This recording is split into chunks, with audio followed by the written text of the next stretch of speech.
That's what I did. And to address the chat that who are watching this evening, hello everyone. It's not pertinent to start a dead pool if you are allowed to chime in with money to alter the results. That's like going to the Grand National with a crossbow. No, don't do it. I'm a virgin. At this point, there's that horse racing ground has more glue than ground. The whole thing's basically been dipped in epoxy, so it doesn't need more. Pure It paste. doesn't need more projectiles in the air heading towards the equestrian creatures. Hello, everybody. We had to skip last week because not everybody could make it, but we are back. Also, I was feeling terrible last week, so it actually worked out, I suppose. But yeah, we're back. I'm still having some issues, so if I am not speaking as eloquently as I usually do, because we all know how eloquent that is, it's because I have somehow managed to bite up like every corner and part of my mouth and tongue. Lovely. So, anyway, how are you guys? How you all been the last 2 weeks? Surviving. Uni is a thing. Hanging on for dear life. Very energetic as per usual. Steady decline. At least it's steady. Something has to be. Anyway, folks, welcome one and all to the show, and on episode 66 of Rolling Nails, Crimson Cloud, and yes, I am just straight up using song titles at this point to try and generate more clout, and I'm not going to apologise for it. When last we left our intrepid heroes, the place had become a little bit more crowded, I'm afraid to say. As the party, due to some confluence of magical energies in the area, managed to teleport in every single creature in the air, within about 300 yards, directly into the fortress they're now occupying. Because what better way to really greet the new neighbours quite like, shoving them in what's essentially a gladiatorial arena. Typical welcoming party. You got your fruit basket, your, I don't know, little tchotchkes you give people, and of course your blood sports. Always the fruit baskets. So we've got one hill giant with a busted shin. We've got one, whatever the fuck those things are, now controlled by the party. We have Neri now in a suit of Henshin hero armor. Yes. We have an awful lot of beast folk, which is not a good thing. We have numerous cripple or otherwise injured folk running around the place. We got a man from Bronze Age currently running around with a Guandao. There is some kind of fiend running around in the mud outside, completely composed of corpses. And on top of all of that, our good friend Salome has returned from the wilderness. Oh boy. Looking a bit worse for wear, I'm afraid. Loaded. Yeah. Oh. Unless you won't load on my end. Rip. Shows you manually. I'll repost it. There we go. Nice. Is Roll20 giving you grief, Penny? No, it's fine right now. Oh. It's working again. Okay. Whenever I hear the words name Salome, I can't help but think. But one time on your mom's house, there was this woman who kept calling them in some foreign language, and her name was Salome, and they got like dozens of voice messages. They were, I think it was in Arabic of some sort. And they just spent like months. Fairly trying common to figure name out... down the Middle East neck of the woods. Yeah, but they just spent like months trying to figure out who is Salome and how can we help her get in touch with her mother. Well, let's hope for their sake that none of the people involved happen to be called John the Baptist. Yeah, true. In any case, folks, the weather does not seem to be improving, I'm afraid. The entire sky, as far as any of you can see, out onto the horizon now, is a churning mass. Less like cloud now, more akin to the Aurora Borealis pulled down from the heavens and twisted together into an enormous vat of roiling radiation. Lightning of various different hues are wrenching their way through the landscape, dragging across the soil like long, filth-encrusted fingernails. Lovely. And the rain falls with such force that you don't know which will claim you first swallowed up by the ground below you, or simply crushed down from the rain above. Heaven and earth are rising together to meet against you. Kind of rude. Even worse for the other creatures out there. As you can see, the ground itself has now reached such a level of saturation with magic and with water that the depth of puddles and pockets of water in the soil has reached the Faustian threshold. It has become infinitely deep as it joins onto layers in the abyss. The soil itself is rupturing apart, and the trees are sinking into the inky blackness below, swallowed up by alien depths, with enough pressure alone to splinter them down. Almost above the din of the lightning striking around you and the storm rolling above is the cracking of the enormous tree boughs and trunks as they're sucked down into the teeth of the abyssal water. And the remnants of that herdstone float with strange ease as if the rain does nothing to it. As if the stone itself was slipping between the drops. But that very rain is wrenching roof tiles from roofs. It is pulping the exposed wood of the furniture and of the buildings. Unless something's done swiftly, the severity of the storm will become such that the ground itself here will not be able to hold anything, and the camp itself will begin to sink into the abyss. Or worse yet, something from the abyss will start swimming up.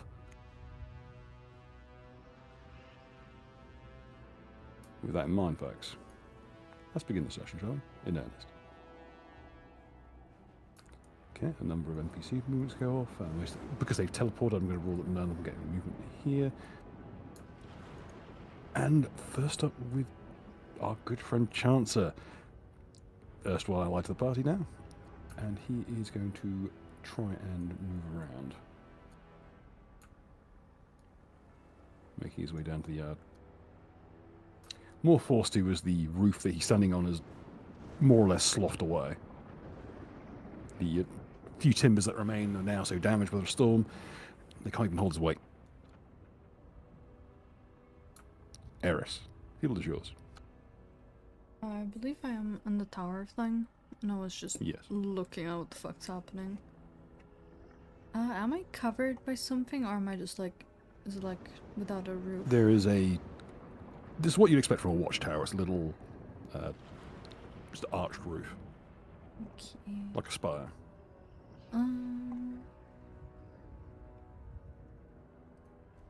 Question: Should Has say he it's a spiritual sunk into the ground yet? It's hard to tell how sunken he is, but he is, like, you can't see his features anymore. You can just see the cloth. Well, I'm gonna use my telekinesis to drop a crate on him. There is a horrible wet crack as he is pushed under the soil. Very cool.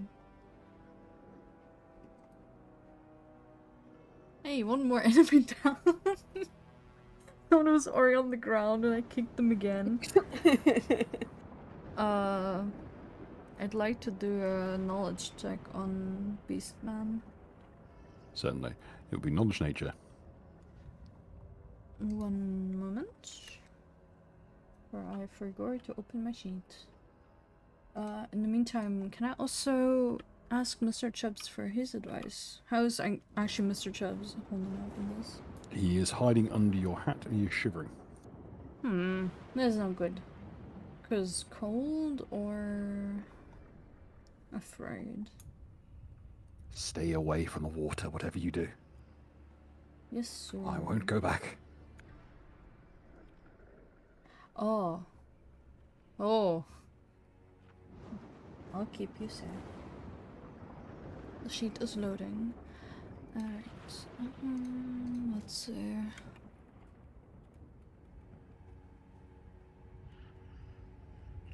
It's always good to know that Roll20 with fiber, like internet connection quality, can just about manage the same processing power as one of those old digital, like, Pokedexes you used to get in the 90s. Readers. Or Smith Reavers. Oh, Jesus, it's even worse. Yeah, that's why I wanna have my sheets on Obsidian soon. Because I found a plugin for actual D&D sheets or fantasy sheets. Small mercies. Nature, you said, right?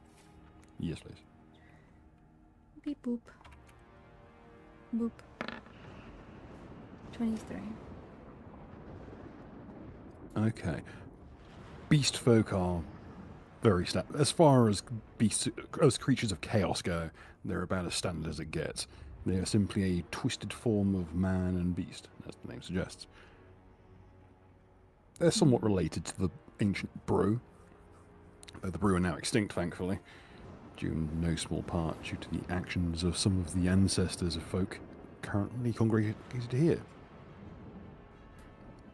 They're herd animals, as the name suggests. They are carnivorous, and they embody a primal aspect of beasthood specifically, so what is found in animals. It's herd mentality and savagery and uncleanliness.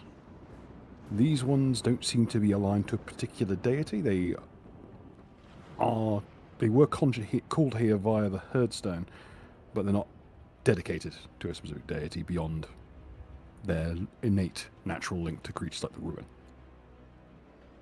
That larger thing outside is related to them, but you're not sure how. That said, the majority of stuff that kills a beast will kill a beast man. They are just particularly tough. They're built more like apes than like usual men. Their muscles are a lot denser. They are a lot tougher, and they can move with a frightening ease and speed. The batch that have entered into your vicinity today, primarily ones of a goatish type, with the exception of one ape, all of which are very capable of climbing with pretty much consummate ease. Any other You've got one other question. Particular weaknesses? In dry conditions, on a good day, you might be able to set them on fire more easily than the average person because they've got a lot of hair. But generally speaking, their fur is so matted with filth that it's actually it's a toss-up as to where it's easier or more difficult to burn them. Also just in from Nalthina. For 2. And now it's a real string. Yeah. That's in 2. But as far as creatures of chaos go, the beast folk are fairly standard. The issue is all the stolen weapons that have been ground razor sharp and the enormous propensity for violence.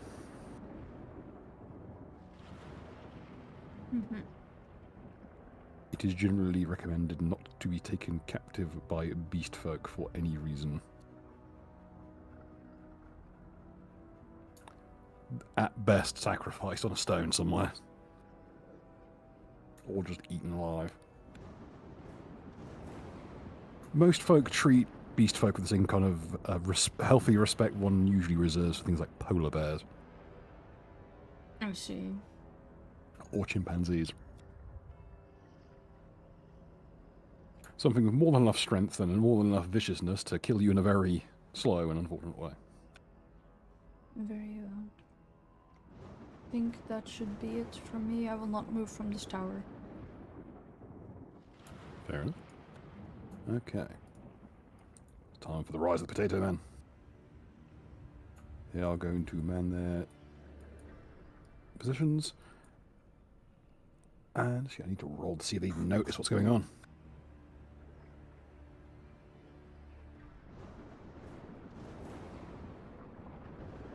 Okay, the alarm is raised that the perimeter is breached. This one will move over here, and love you. One will walk towards Salome very gingerly, get one step, and his foot freezes in midair. And he's trying to put his foot to the ground, but it's just held there. Levitation. Oh.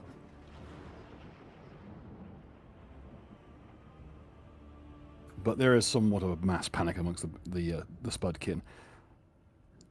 At this point, there's so many enemies running around the place that they can't really keep track. But that's it. Neri, it's now your turn. Okie dokie. 1 second, let me get my thing pulled up. You're head to toe in icy armor. Right, yet. I've got the, who's still alive here? Okay. Whoops. This guy is still alive? Or, All what of of them these are. demons? All of them are? Oh, let's go. Okay. Yeah. You can still see the Yeah, they armor. were grayed out, so I wasn't sure. Okay. Do I have an AoE? I think I do, don't I? Let me see. At least one that can do more than one. I wasn't sure because they're grayed out to me. I don't know. I'm done. Let's see.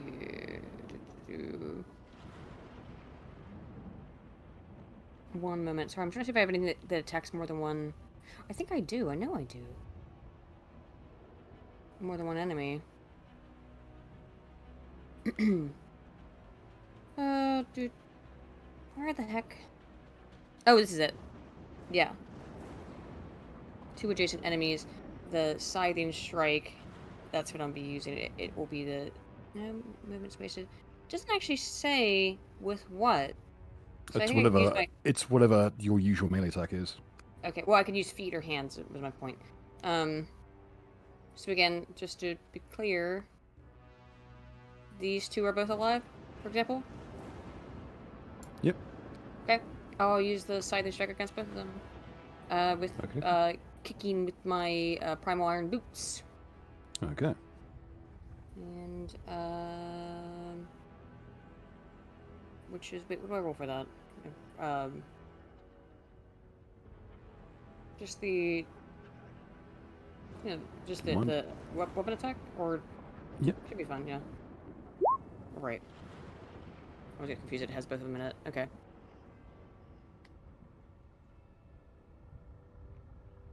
Okay. Roll me a d6.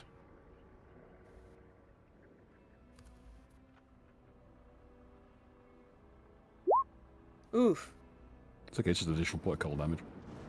But all your attacks are now doing half cold damage. Hmm. Okay, so can you give me the total for that, Yeah. please? Alright, 1 sec.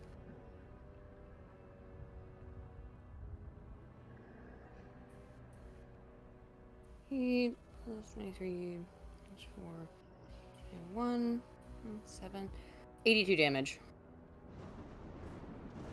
Oh, you literally just rock up and with I would say you as you are first moving in the armor, you notice how much faster you've become. Increase your movement speed by 30 feet Temporary? Yeah? whilst the armor is active. Okay. And furthermore, the ease with which you move in this is like a second skin, even with all the icy plated armor. And the amount of force you're able to generate with just a simple kick, which to you felt quite more like something to give you some space and some range, just to get you some small amount of movement here. And with that one quick movement, you just see both of their faces just completely contort and the flesh turn black and slough away. Nice. Fuck yeah. As your kick literally freeze dries the blood out of the flesh. Hey, snacks for later.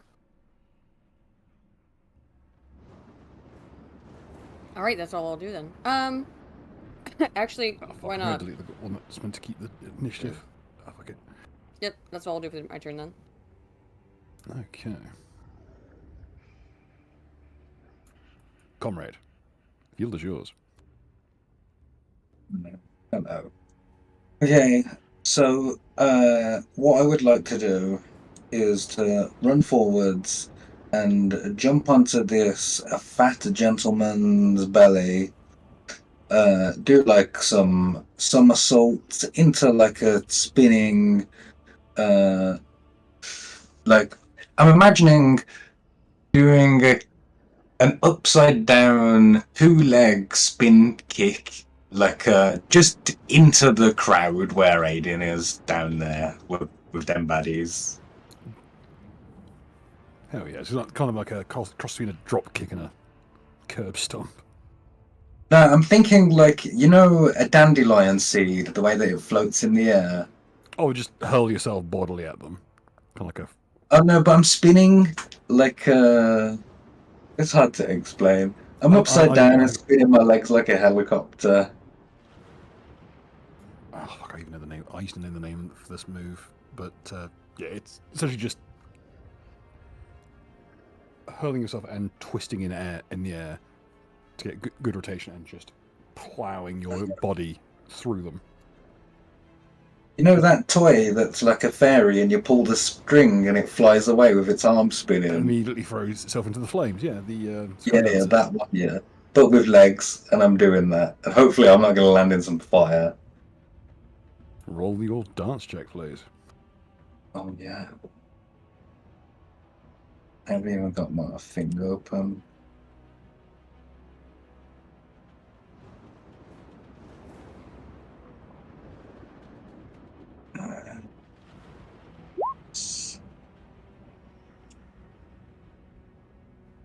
Oh, yes. Okay. They're 40 feet away, so if you're okay doing a 20-foot run-up, you're going to make it. I'm going to get a lot of height off of this fat guy. Ah, true, he's got to reach. He's extra 10 feet. If you're willing to run and then, like, kick off him. Yeah, that's what I'm going to do. Like, use his belly as a jumping off point. It'll do the trick. Yeah, 20 feet. Which one would you like to aim for? I know you're going for, like, the group, but which one would you like to hit first? Oh, this front one here. This guy. Okie dokie. As you run and leap, you springboard off of the downed ogre's prodigious gut muscles, and with a spasm, perhaps from it, something in amongst the death rattle, or perhaps just some kind of unconscious twitch, you're hurled skyward with an enormous amount of force. I thought he was going to say that he shit himself, even though he was deadly.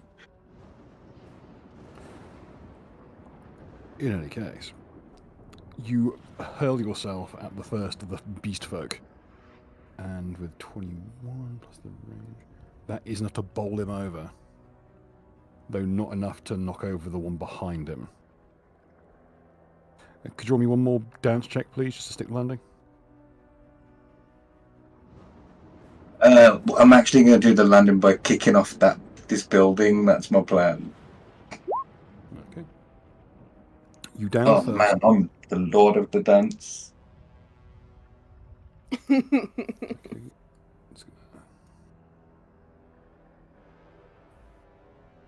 So, first of the beast folk has been knocked prone. The one behind him is not bowled over by him, though.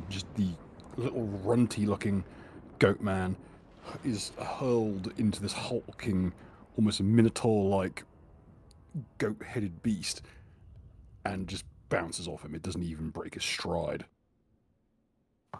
This one's a bit taller than the others. More like Baz's size.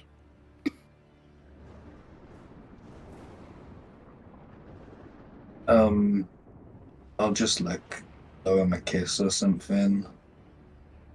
It's weird fighting knowing that it's turn-based. Do you know what I mean? So you can... Yeah.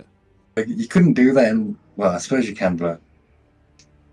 You know what I mean? I know that you can't hit me until the next turn, like, You'd be surprised how low someone's reaction speed goes when they're trying to process like a dozen different attackers at once. I think when he blows him a kiss, I think there should be some illusion magic that makes it so that there's like a bunch of little sparkles and a heart. Oh, that's inherent at this point. The Okay. area around here is so like drenched in magic. Just thematic stuff just kicks in automatically. Like the enemy wow sound effect, you know? Actually, Yes. hang on. Let me find it. The larger of the beast folk just kind of snarls. I think you might piss him off. Any other actions this turn? No, I'm just gonna get ready to fight this guy on my next turn, or on his turn. Okay. Feral Knight. The original Feral Knight is now deceased. However, I'm reason that the beast folk will take that turn. Okie dokie. Let me see.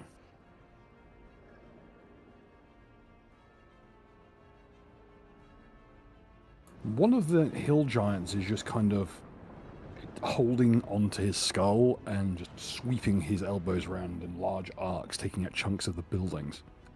He's... That's right, sweep it up, Janny. They do it for free, you know. This one here is still on the ground, having had a mace smashed into his shin. He's not getting up. Time for the beast folk's turn.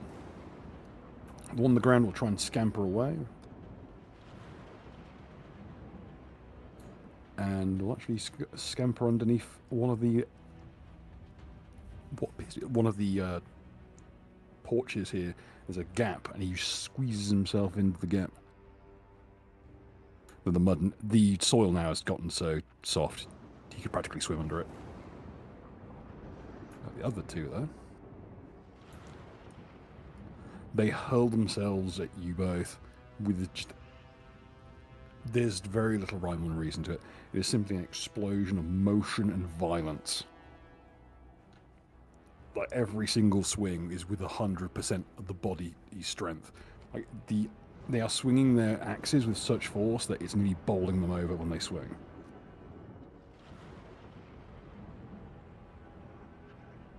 Uh-huh. Okay. Comrade, I know roughly what your AC is at. Aiden's AC has changed. Aiden, what's your base AC? What's your regular AC? My base AC. Man, am I retarded? Oh, 23.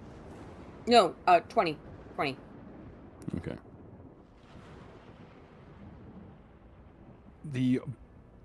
Luckily for both of you, the one on the left, it swings its axe in and it just glances off your new breastplate. Woo! The one up against Comrade, however, he will swing his axe wildly and also attempt to headbutt you. Uh-huh. Attempt. So, the first blow goes wide, parried by your sickle, but he brings the haft of the axe around and smashes it into your jaw before following up with a headbutt. You can feel the horn like brush past and scrape against your armor, and then just like the large, flat, bony plate of skull catches you clean in the face. Can I lick him while he's headbutting me?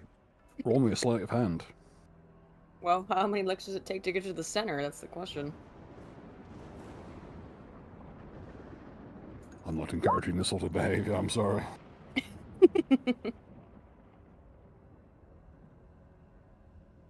Okay, you do succeed in doing so, and the anger and indignation of this creature crescendos into just literally frothing, bloody at the mouth rage. That's exactly what I predicted would happen when I licked Like his he face. actually overcommits to the headbutt with such force he like dazes himself slightly, and it just hurls you back 10 feet. up against the crater. But you can see that he headbutted you with such force that he bust open his skull on the helmet in your ceremonial armor. You can see, like, you can see where the flesh has been lacerated down to the bone. You can see a sliver of white in amongst the wound. Uh-huh. And there's just this maddened, like, blood-frothed and blood-covered visage of something between a goat and a bull.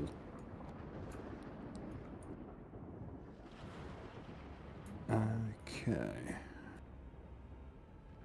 He gets a move whenever he does that, so he gets to 5 foot. He gets a involuntary movement there. That guy better hope that he's dead by my next turn, or I'm going to kill him. Okay. The other beast folk, this one he's going to go for the Spudkin. He's going to clamber up. This one climbs up the side of the building as if it was sprinting. The speed at which these things move up seemingly flat surfaces is frightening. The two are going to... Goat-like feet? Question mark. Very much so. Though you notice that they're not just like goat-like hooves, they've also got like a spur of bone on either side, almost like a rooster, which it uses to help dig into the plaster and hurl itself upwards. This one's going to pounce on the Spudkin here and attempt to eat its face. When it comes to walking up steep surfaces, goats might just be the greatest of all time. You should see how they fall off them too, as the goat man hurls itself up the surface, up the just flat wall of the gable of the building, grabs hold of the Spudkin by the front of his armor, bites into his neck, and hooking him with his horns, just hurls the pair of them down into the soil, catching the Spudkin's side against the wood pile there on the exposed joist. And there's this wet crunch as it hits, and then they both kind of tumble off of that onto the into the soil. Everyone in the vicinity, anyone who can put eyes on them, roll me a perception check, please.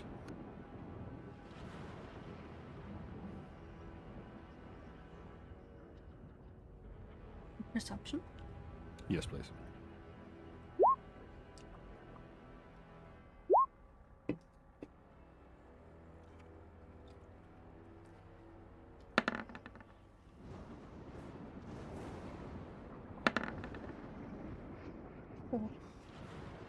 Baz sees this the best. Where the two creatures are tussling in the soil, they're not the only ones there anymore. You can see small, slender arms and hands grasping at them from the soil.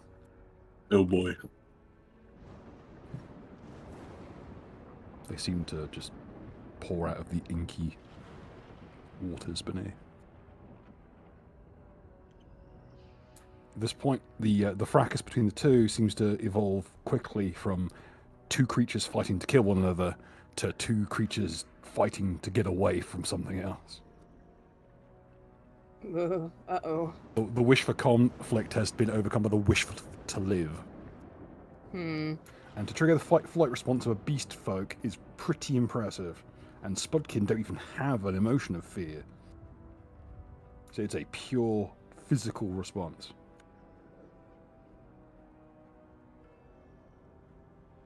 Okay.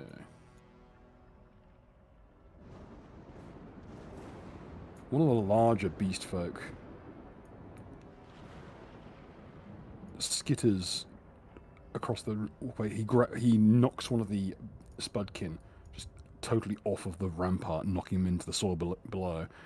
And there's this kind of a low thrumming noise from the Spudkin as it tries to claw its way back out of the deep mud, clinging to the rock face. Then, with a great simian leap, which almost seems to twist into some kind of leopard-like lunge in mid-movement and mid-flight, the creature hurls itself across the next rooftop and perches.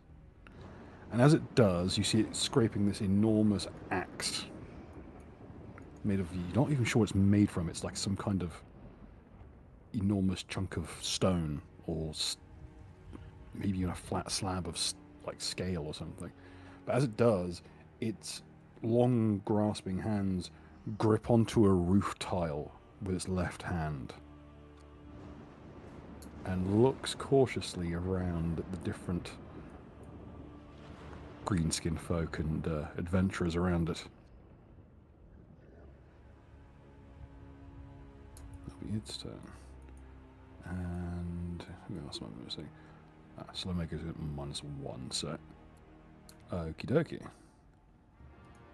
Baz. Right. So, I saw the weather wizard, or mage, going in here, I believe. Or is he on the He's roof? on the roof. He's perched right beside this, like the steeple of like the highest roof in the area. Right. You can see So his you- hair standing on end beneath the hat. Right. Oi, Wibble Slinger, I've got something for you. He holds out a hand as if pleading. You can still see like his face has just been brutalized. His Yeah. jaw's obviously broken. He's bound it in cloth to try and isolate his jawbone. I shall hand him the disc. He holds it to his chest as if he's holding onto it for dear life, like it's a child he thought he'd lost. He holds a finger up to his lips, trembling, and starts to climb upwards.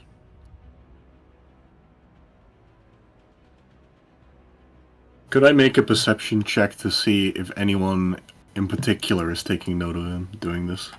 You don't need to roll it. The monkey is watching him, I see. and he's got that roof tile in his hand. It's quite a big chunk of clay, that roof tile. Hmm. Creature that strong, flinging it at full force. Yeah. Alright, I have to do something about him. Let's see. I had a plan last week, but then I forgot. That's Trying to recall it. Yeah, exactly. No plan survives contact with a hangover. We quickly check my equipment list, as I do love using random nonsense that I've acquired over the years. That's the best bit. Exactly.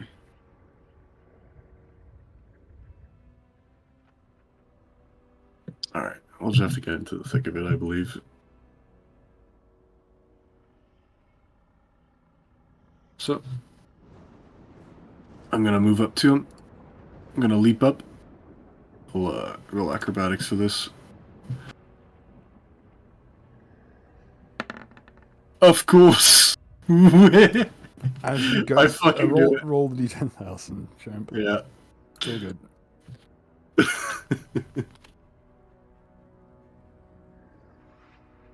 It was to be expected.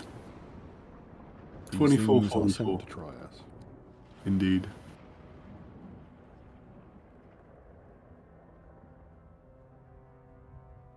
Caster's voice seems to issue from 1d4 people around them.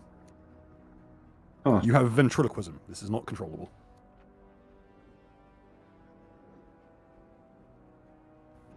Some people have crippling depression. You have crippling ventriloquism. I'm sorry for your loss. It do be like that sometimes. We As say. you try and climb up the side of the little like shed here that's attached to the main body of the building, Mm-hmm. you feel something grip your ankle.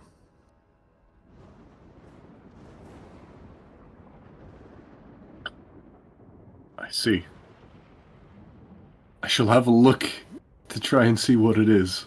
It's a small, slender arm reaching up from the soil, and you can just see a glimpse of a cheekbone and an empty void, a deep chasm of an eye socket gazing up at you from the soil. from just beneath the surface of the completely saturated waters. I swear to God, if it's the crypt thing. Oh no, I'm not having my boy job by having him just literally burst from the. That's not a bad action. That's not a bad way to get him back. To be honest, I should have thought of that. But no, the crypt things live in crypts. That's the rules. Okay, good. They're there for a Good. reason. He is not homeless. It's not like Dracula Flow. Right. Well, since he's below me, right, Mm-hmm. and I have quick draw, and I'm at a somewhat elevated position, I think I'll just grab like a bottle of holy water and just drop it. I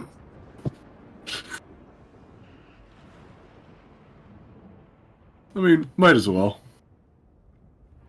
Okay. As you drop the bottle of holy water, it catches the bottle, and you can see thin tendrils of black water coiling through the usually spiritually pure liquid. Mm. It's just bobbing slightly in the kind of sodden soil. See.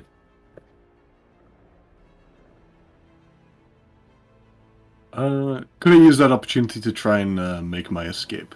You may. Alright. I like to think that you drop it so they catch it, and then you just immediately use it as a stepping stone to get back up. Yeah, exactly. Could I use a power check for this? Yes, you may. Alright. There it is. To be honest, 22 is more than enough to make that, even with a nat 1. Yeah. Alright. You break out its grasp and leave yourself up onto the roof. Alright. Monkey. Monkey. Now, I believe that's the guy who smacked the absolute living shit out of me last time. Yes, I believe so. Yeah. Could I do knowledge martial to kind of assess his combat style? Because he seems to be actually competent. Roll it. 19. A few very basic level maneuvers. More that the maneuvers developed from creatures like these. So some primal warrior, some standard fare like chimera soul stuff. Right. Not particularly fancy, but enough Oh. to. The bigger issue is just the sheer length of arm and weapon, and that axe is remarkably sharp for something that looks so dull. Hmm. Perfect. I finally remember what I wanted to do. Did it involve getting this close to what is essentially a super chimp? Yeah. Sort of. Alright. Let's see. So, rather than performing a shove, I shall perform a feint. It's the first time I've done that in this game so far, so I'll make a bluff check. It is a rare one. Yeah, I feel like in this instance it might be warranted. So, here we go. Oh yeah, he ain't beaten that before. Jesus Christ. Perfect.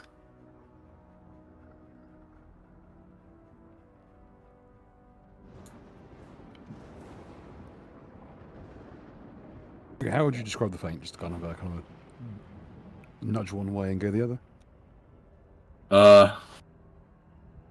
Yeah. I think it would be more so an unsophisticated, when you try to pretend to punch someone, but you just open your hand into their eyes. Because you're trying to poke their eyes, but you're just short.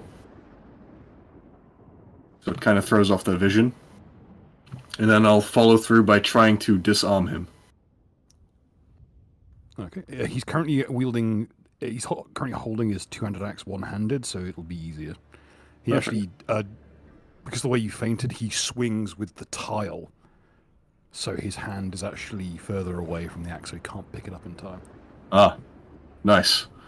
So Alright. make your maneuver and see if you manage to wrist out his grasp. 26 against his flat-footed CMD. Oh yeah, he's flat-footed. Yet you effortlessly with the flange of your mace hook the axe and send it spinning in a direction of your choice. Would I be able to retrieve it? As I do have quick draw. Oh, you got quick draw? Yeah. Yes. Alright.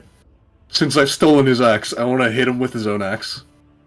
It is a two-hander and quite a hefty one at that. You'd have to drop the mace. Ooh. Let's see. Oh! Swift action to sheath it. Okay. To put it in, like, the tactical belt thing. And... yeah, I'll just hit him with the axe. I'll use the two-handed improvised thing for it. Which I presume will be roughly accurate. Bada bing. Jesus Christ. That's an 18 on the roll. Doesn't crit, unfortunately. Okay. It's a butcher's axe in essence. Oh, fair. But it does hit handily, especially against a flat-footed creature. Yeah. It is That's- This creature's muscle density is so high, it's like cutting into a tree. Now, wasn't that the dragon tooth weapon? It's a sharpened dragon scale. Ah. It's like a bony plate from its armor.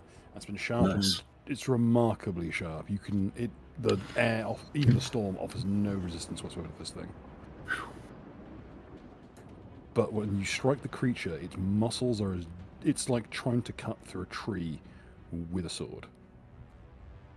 This creature's muscles are like steel cable all wound together. But you're fairly certain you've had an easier time just straight up breaking steel than you do just cutting this creature. This one might be a bit tougher than the others. Indeed. But the blood is still flowing and freely. That Can I make any sort of knowledge check to try and figure out if he has like any sort of defensive abilities or weaknesses? you may. Alright. Nature? Planes? Nature, please. Okay. Fighting against Wukong himself. Whatever this creature is, it's clearly some kind of chieftain to the beast folk. He's much tall. He's much stronger than them. His muscles are incredibly dense as well, and his hide is also remarkably tough. He's, in essence, got DR 10 against anything that isn't specifically made out of. Let me just double check what I put here. Yeah, anything not made out of magical silver will have trouble cutting him. Ah. I do have that sanctified mithril rapier. Would that do the trick? Yeah, that'll do the trick. Perfect. I have one more attack left, so... Thank God for quick draw. I'll draw my rapier and, haha, thrust at him. Are you going to drop the axe or just keep it in the one hand? I'll keep it in my offhand. Okay. Swing. Hehe.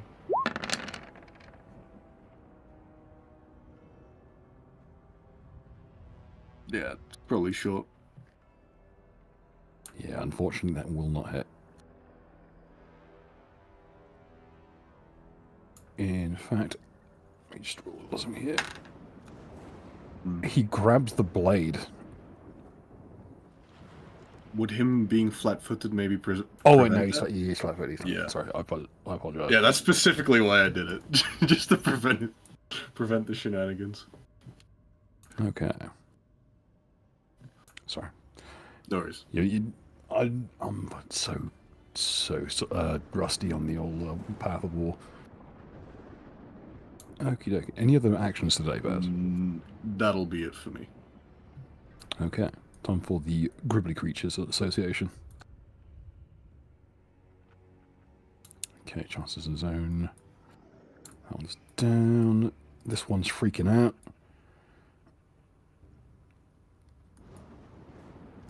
It smashes through the side of this building and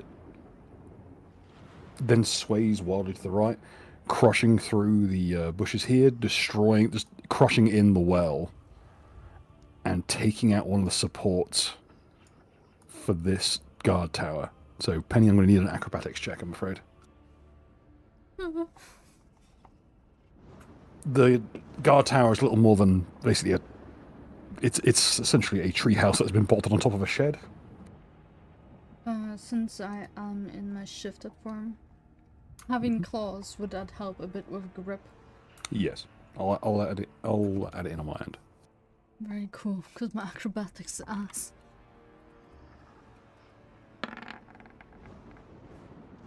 Oh, 10. Even with you dig your claws into the wooden slats as your placement where you are is right next to the weakest point on the guard tower, unfortunately, and the increased weight of your shifted form makes one of the other supports give out, and the entire thing starts to list. If it wasn't for the fact of your claws, you would have fallen clean off this straight down onto the piles of rocks beneath. But you managed to just drive your nails directly into the wooden boards, as if you were hanging onto a ladder. This is one of the rare occasions when the shitty construction of the building you're in might have just saved you. But you are still clung to the side of the building as it lists.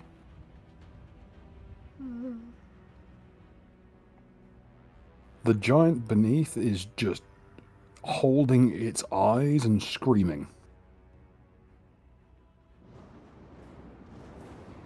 The rain and thunder are drowning it out, but it's just bellowing.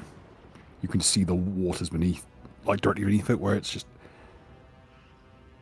holding its eyes, looking downward, and it's just bellowing with such force that you can see where it's moving the water beneath him. And he's sunk fully up to his knees now in the water, and this creature's clawing and clambering to get at him.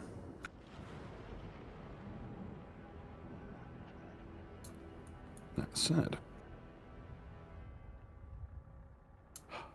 time for some poor unfortunate things to happen to some poor unfortunate folk.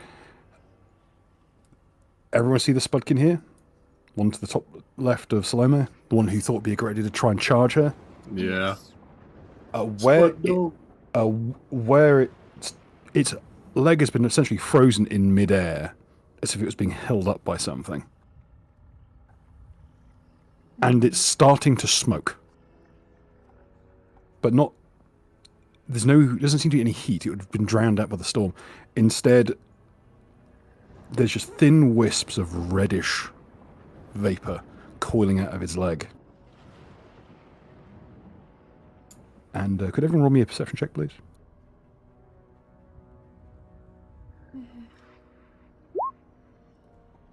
Oh, Neri sees it.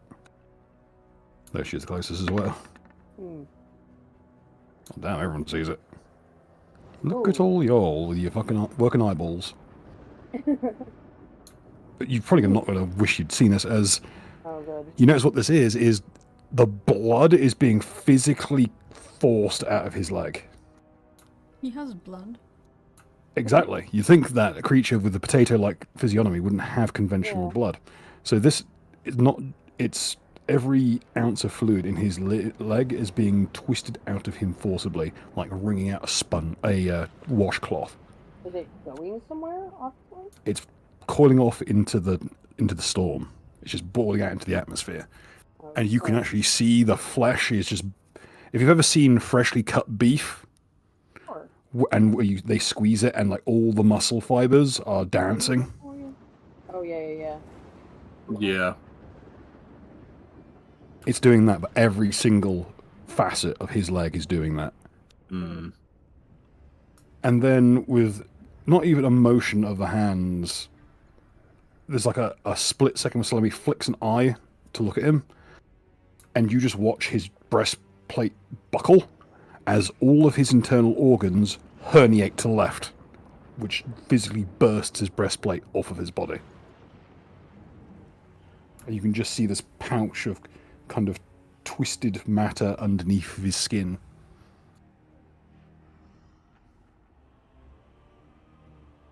He slumps immediately.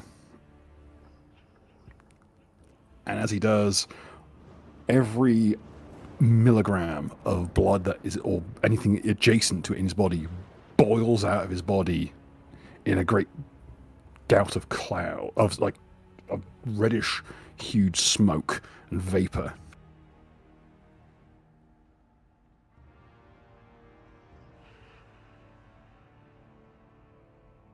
And Salome reaches out for, clad in simple mercenary's boots, and steps out onto the cloud of red and walks across it as if it was solid stone.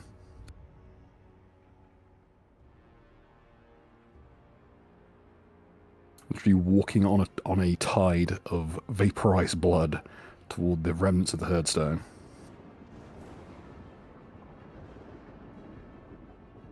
Sorry about that. Okay, anyone else I've missed? Ah, yes, the creatures in the trees. They're in the happy little trees. They all fly from their roost and congregate on this fence post and barricade. Okay, anyone else? That one's dead. The creature composed of corpses seems to... It's not even like he's waiting anymore. He is gently like carving his path through the water and disturbed soil as if he was a crocodile navigating a swamp. And it gently rests its enormous antlered skull up against the doors of the fortress.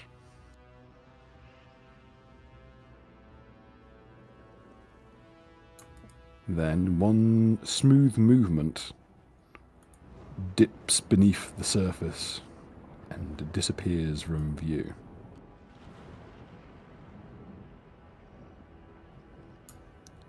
But you can feel the ground moving as it does.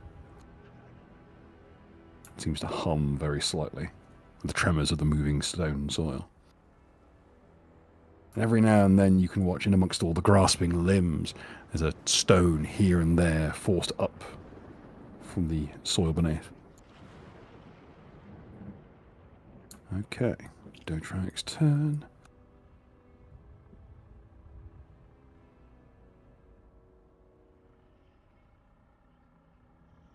Dotrax's going to move over here, and he's going to go cause some trouble. Of course.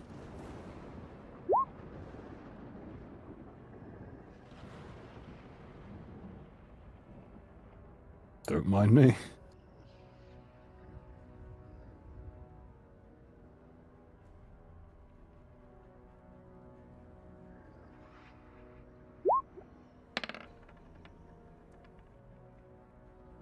But as you hear some clunking beneath you, the sound of someone smashing through a support beam, for instance.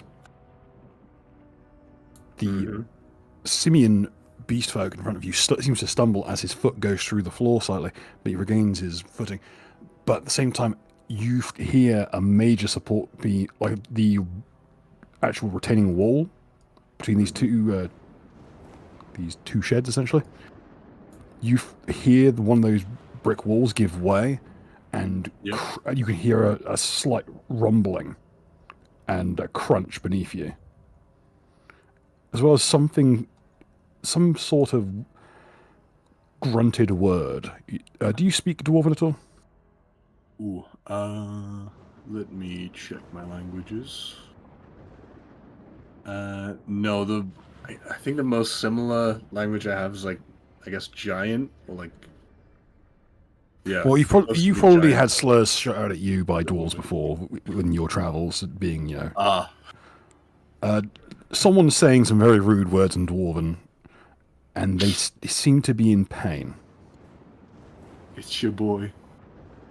Yeah, it's your boy Dotrek, who rolled on that one when he was trying to sunder the structural support and dropped a fucking granite wall on himself and has paralyzed himself from the waist down. No. He's literally crushed his spine. That's impressive, especially for a dwarf. Yes, you would think So that isn't he a Durga, so he's even more like durable? I'm a keep it real with you. He's he's 50-50 of each, I see. which is terrifying. But yeah, Caster forgets how to walk for 1d12 hours and he rolled a 9. Bro needs some physiotherapy.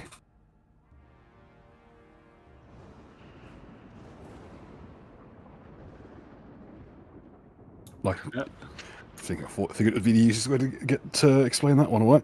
Anyway, Dotrek will not be doing any more sneaking this episode, I don't think. Time for Chancer. And I think it's time to start playing the floor is lava, because the floor is worse than lava at this point. Okay.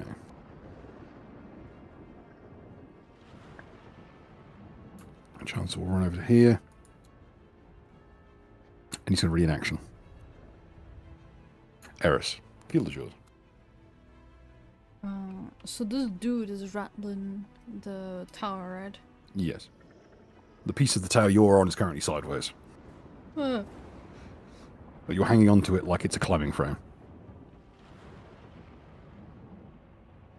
can I maul its face? Yeah, you can jump on. It's about level with you now. You can jump onto it pretty easily. And it's distracted because it seems to be in some kind of blinding pain. I would like to bite it. Bite face.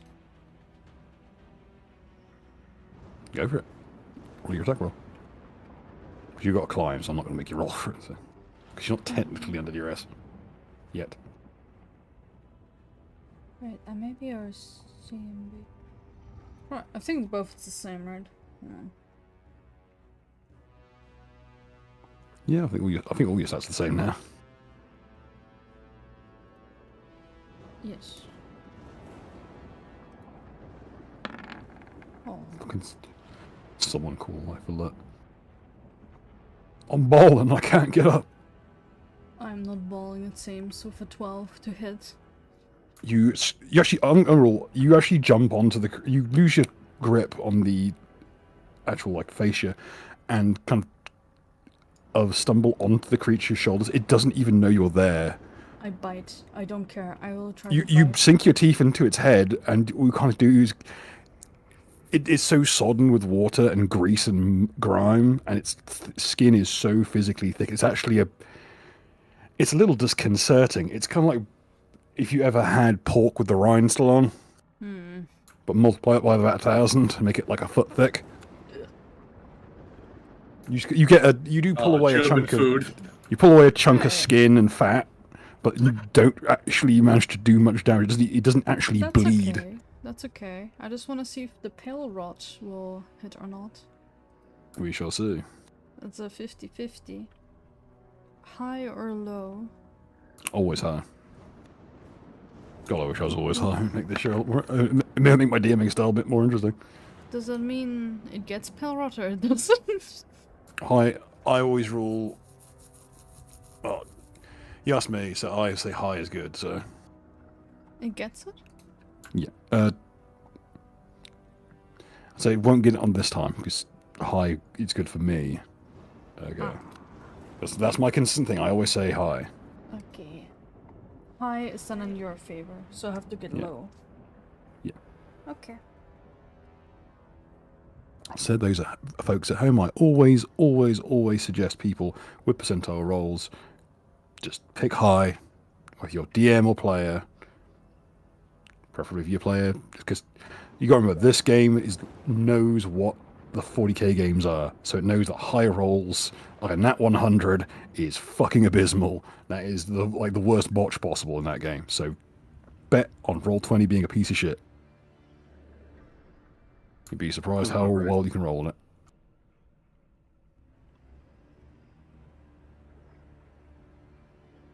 I believe you get a second attack. Well, So you get 2 claws, don't you? I mean, if you're fine with it, it can be like the full attack. So Yeah, you basically full 5-foot stepped onto this creature, so go for it. Way. My question now, what the fuck was Magic Fang again? Magic Fang is a magical enchantment that basically you can normally drink a potion of it or apply it to your claws, and it makes your natural weapons magical. Because I have Magic Fang once a day. Oh, that means you can cast on yourself and buff up your natural attacks. And would I be allowed for the claw attack? Let me double check. I think it's actually a standard action to cast, so you'd have to stand back, cast it for your main action for that round, then it lasts a minute per level. Okay, so yeah, it's a +1 to hit and damage rolls with 1 natural attack or 1 arm strike.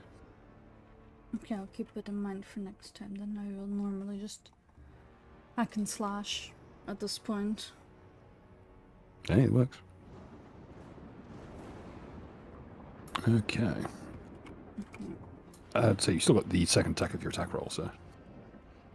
Do I have to roll for both hits? Or Yes, is please. one roll for... You got 2 claws, so twice. Well... Both hit. It's the same. Nice. 16. That's it. Unfortunately, you can't manage to dig through its hide. It's too thick. Wait, I'm dumb. Sorry, it has a +2 as well. So And both will hit. Yay! I don't think I have anything particular on the claws besides the whole thing of my bones are made out of a god, and that the like dagger was absorbed by my bones. Oh yeah, I forgot about the dagger. Don't worry about it. Anyway. Yeah. Just roll your claw damage, please. For 2.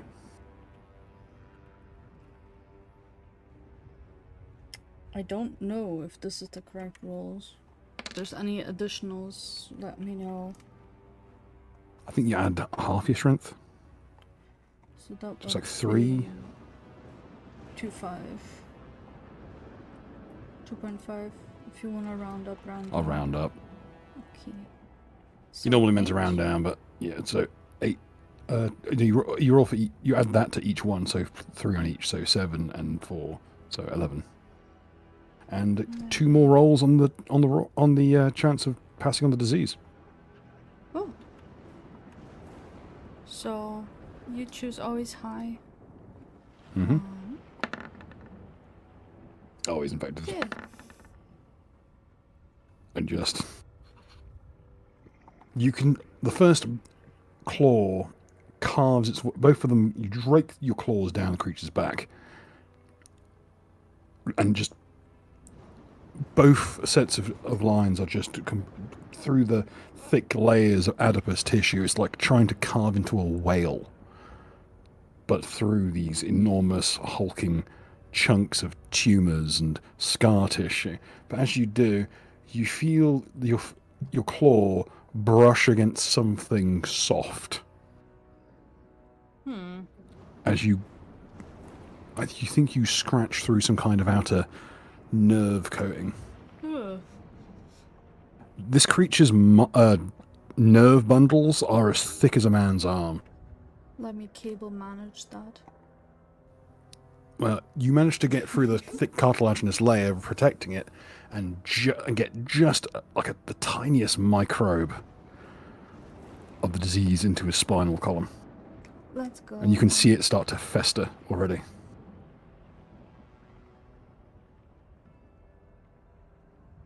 Any other actions this turn?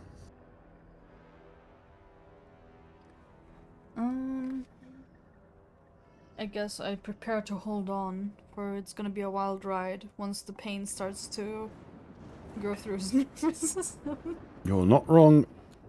I'm fucking digging my claws in to hold on, like it's fucking a rodeo. So I'll make that bonus to climb checks work for you. In any case, before we go on to the next round, I'm going to call a short recess. For if you wanted to restock drinks or what have you. Those of you who are sticking behind, feel free to entertain the fine folks at home. We'll reconvene in a few minutes. We'll see a man about a dog. Yeah. Alrighty. Also, Okay, Aim, that- you're a bit muffled. Oh my. Whoops, my mic fell over. There we go. that would help. Jeez. Yeah, that would be useful. Not to have the mic knocked over. Well. Oh well, all good now. I'm planning some full-based recipes. Uh-huh. I could go over them. I don't know if you're staying here, Penny. I'm not going anywhere because I'm not getting up right now, but, go over my list. To be temporarily I can entertaining. barely hear what you're saying, to be honest. Oh, really? Hang on. Might have to turn me up, because I am using a different mic. Oh well. Oh, I was just saying I'm planning to make a bunch of extra food again, as I'm always want to do.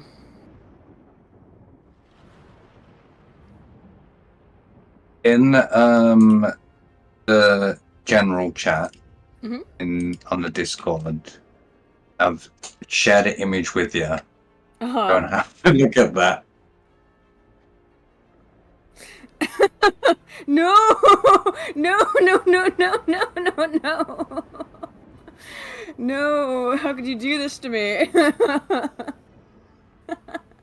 I'm gonna do that on my show on Friday, and just link everyone to like stuff.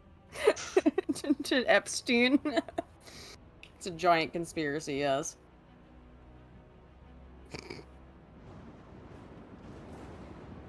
I mean, you've uncovered the plot. Now, unfortunately, you discover the secret. Someone's gonna have to come and take you out. You're not allowed to have secret knowledge. Next week you'll be like, oh, we don't know where Mark is this week. Like, I'm sure he's okay though. Disappeared. Mysteriously shot himself 2 times in the back of the head with a shotgun. Tragic. He accidentally hung himself in bed. Many such cases. Happens all the time. Very sad.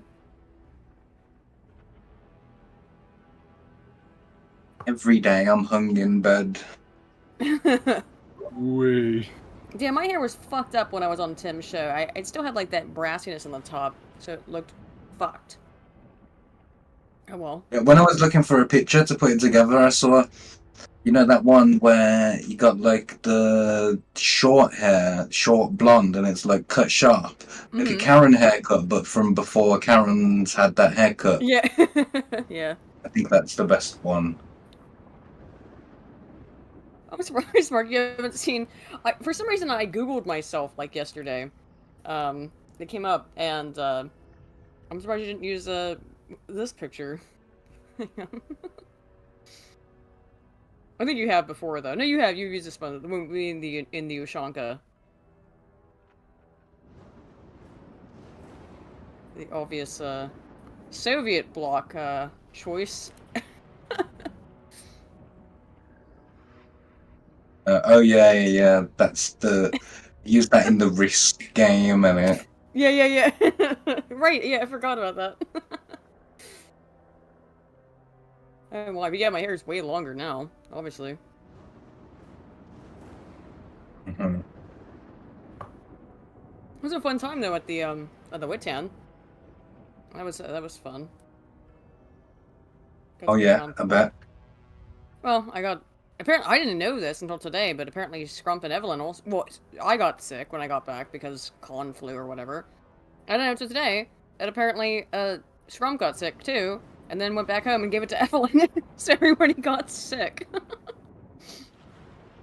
Shared plight. I know. It always happens when you're in, you know, CIA bioweapon. right, dropped at the right-wing conference. Uh-huh. MK Ligma. He didn't even tell me he was sick. Like, I was like bitching at him, like, oh, I'm so sick. I'm so exhausted. I got all this fatigue and shakes and stuff. And he didn't even tell me he was sick. I didn't find out about it because I was listening to their podcast yesterday, and everyone was talking about how she was sick. Like, damn. Shows how much empathy I have, apparently. Fuck. You could have told me. Then we could have commiserated.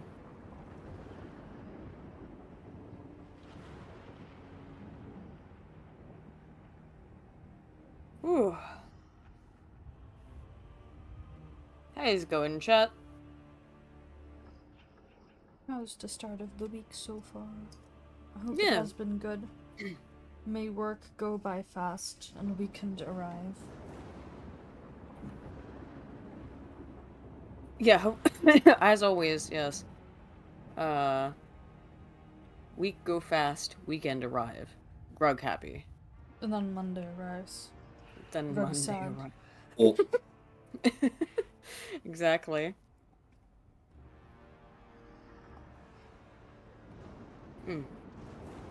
I return. Hello, Bill. Bill, have a look in the general chat before we carry on. See this conspiracy that I've uncovered. Yeah. Bill. What do you think about the conspiracy?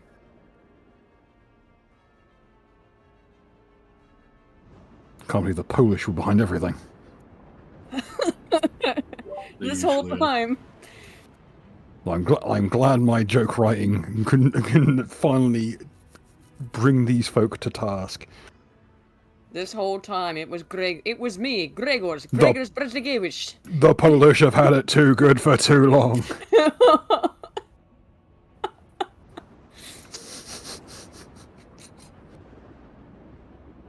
Poland is the little white girl in that meme, isn't it? You know, the one on the sofa. Historically speaking, you're not wrong. No, it's so true though. Bill had to The irony being that jokes the about Polish a aren't bunch of white. Polish. Well, I was reading a study that was from it was conducted in Poland today with Bill, and well, I was reading my script out to him. So it's so full of Polish jokes. I felt bad. I had to write an apology. I got real in the vicious video. during that.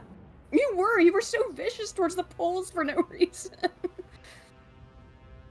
Had it too good for too long. Yeah, Gotta it's been keep 'em- going gotta keep 'em great for humble. Poland for the last 300 or so years. Actually, for the last 1,000 or so years, excuse me. Yeah, they did some cool stuff in the Crusades, the Winged Hussars, and all of Yeah, but what have you done for me lately? that. Shall we continue? Let's. Okay, time for the Potato Patrol. To probably die screaming. Because this one has... Well, he's not strictly speaking dead. Probably wishes he was. This one here is going to try and fight for his life. And you see the one that's currently grappling with the beast folk bury his little crowbar-like pickaxe in the creature's head. Doesn't kill him, but pisses him off severely. And gives him enough leverage to try and drag himself to his feet. Try and crawl in through the window beside where they fell. Though he seems to be struggling to stand. The rest of these, this one's going to try and cling on to dear life. Damn. Okay, it's not on that side.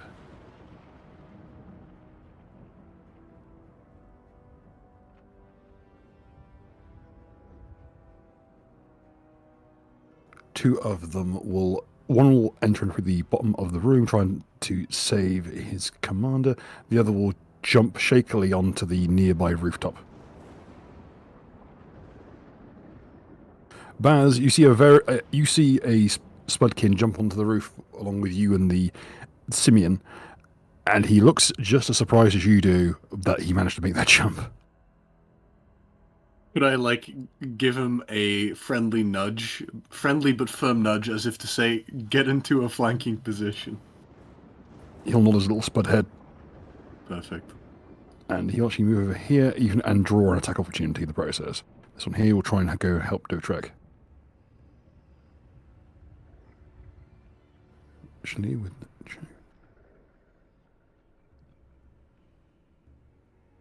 Ah.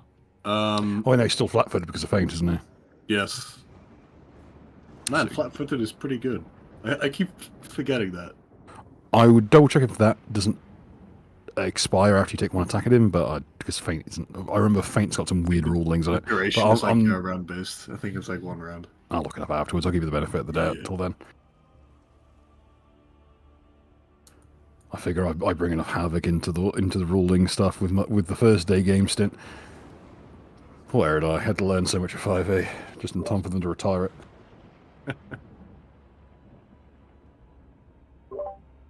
It's No, like man. 5.5 nowadays. It's like 5.2. It's all tripe anyway. Yeah. 5e, only thing that 5e really had going for it was that the artifice was pretty good. Because it was just alchemist. But completely int-based. It's also a bit silly in places. But anyway, leave it here or there.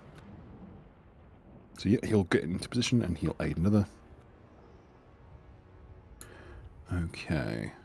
The remaining ones. This one here will try and make his way around the newly concussed twisted thing. And he'll try and run over here, but he gets the red cloud of blood that's just poured over the area. It's surprisingly slow going for the Spudkin. They seem to be struggling with it. Like they can't see through it as easily as you lot can.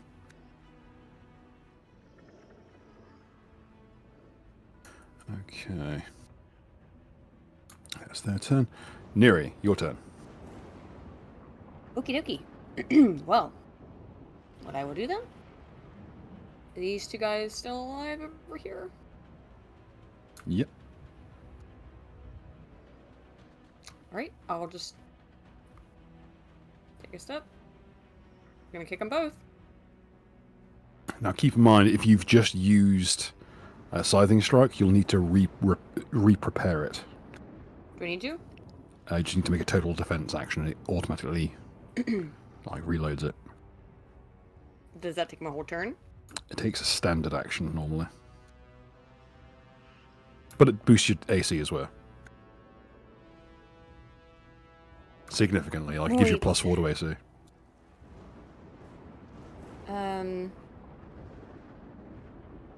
What is this again? That takes... It's a total Scything defense strike. action. Okay. Just takes a standard action. And you still got your move action because you only took a 5-foot step, so you've still got your move and you've still got a swift action if you do go for that. Or you can attack normally, and I think you still get 2 swings. I don't know why I would. You can hit one guy really hard. Okay, well, I'll just hit the one then. Will I get that back then by next turn, or? For Scything Strike, you need to take the action to regain it. Oh, okay. Damn, that If sucks. you broke out of this combat and got back into another combat, it would be back up. But using maneuvers usually it has to be regained once you used it. Okay, let me think then.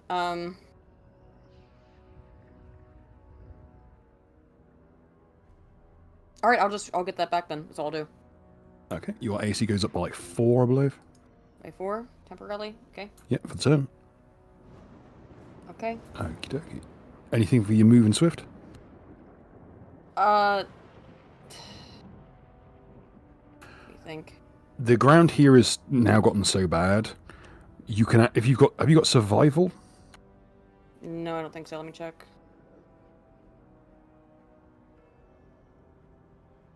Oh, what's it under? It's in the skills section. Yeah, I know. Trying to find it though. I can't. Is it under knowledge? Yeah, let me see. Use Control F, bro. I'm not sure it works in the forms, unfortunately. Oh, there it is. I do have that. Okay. Yeah, there's something you can do as a move action, which not people do. Mhm. If your opponent is in difficult terrain, you can use a move action as with the survival skill to knock someone prone. Okay. I wasn't It's a aware of survival that. check versus his CMD. Sure.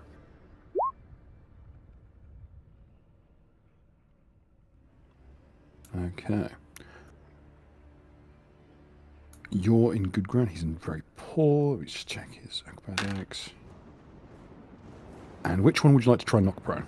The one right in front of me. This one here. Yeah, the little goat man. Yeah. Here, let's roll or two. Yeah, immediately you notice that everyone else, what everyone else is slogging through the soil. Where you tread, the ground instantly freezes solid, and you move across it completely effortlessly. Hell yeah. Even in areas that are completely submerged in water, the surface freezes solid beneath your tread. Hell yeah. And you just, with a simple step forward, you kick this creature's legs out from under it, and it lands flank down in the mud, and you can hear it. Its nose is beneath the soil, and it's just screaming. Alrighty. And when it tries to pull itself up, you see why, as you can see, dozens of small grasping hands have grabbed hold of its face. What? And are dragging it into the soil slowly. Oh shit. Okay. I'll just kind of stand there and watch that then. That'll be my turn. Hey, wait. Probably everybody else should know that too, that it appears that the Earth is trying to consume these things. Take them back. But that's, I think everyone's now privy to it because everyone's seen it on individual. Okay, has it how it happened? Okay, everyone's seen it. Alright, cool. That's it for me. Okay. Comrade. Hello. So that goat bull man what was fighting last time, like, I wanna jump onto his head, like, stand 1 foot on each horn, and then stab my crowbar into the crack in his head. Roll me a dance check. It's going to be a tough one.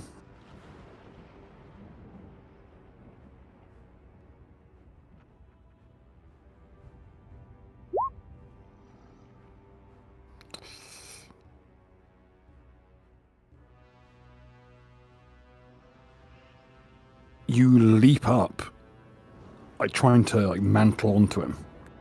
But as you do, he reaches out a long, gnarled, taloned, filth encrusted hand and grabs you by your armor.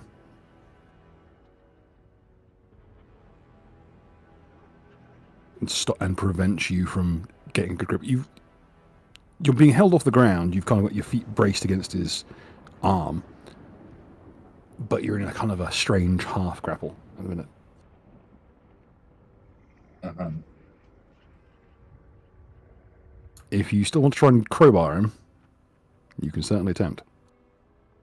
I have a free. My hands are free enough.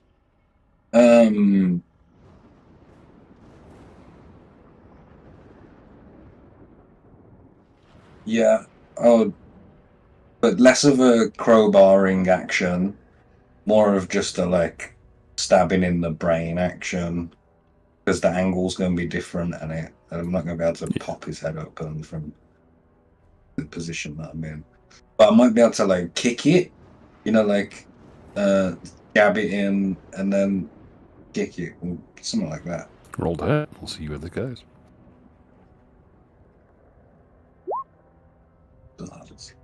Has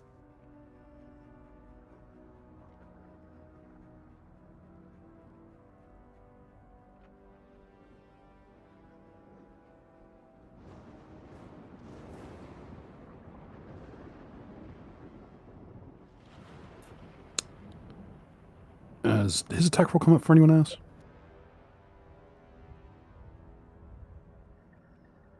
Yeah. Yeah, I got a 45, bro. Can't you see it? No, he's roll your crowbar, you little Stalinist fucking cretin. What do you want now? It's a regular attack with your crowbar, mate. I don't actually have a crowbar one.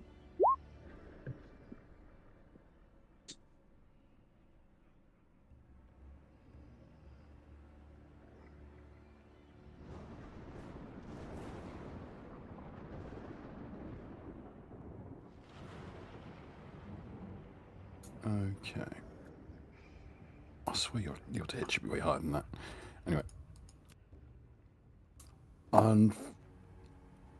Okay, the first attack, unfortunately, it doesn't quite. It glances off of his horns. Though the frenzied kick to his face does catch him between the eyes. And you can see that cut on his face just split a bit wider. You drive your boot heel into his face.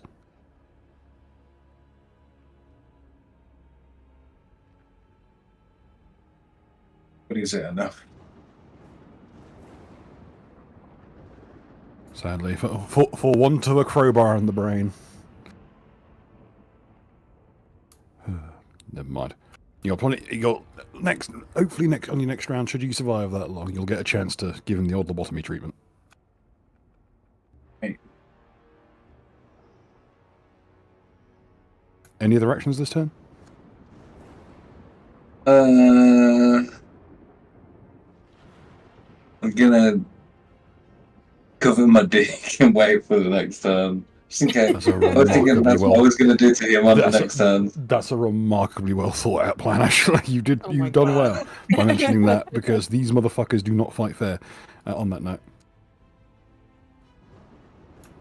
Okay, a beast folk's turn. Okie dokie. Let's start with the problem child one. He's no longer flat-footed. And now he's flanked.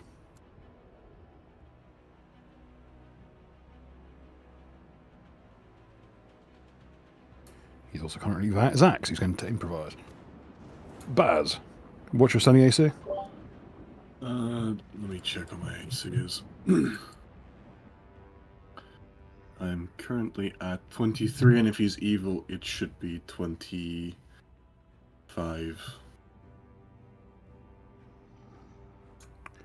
Okay.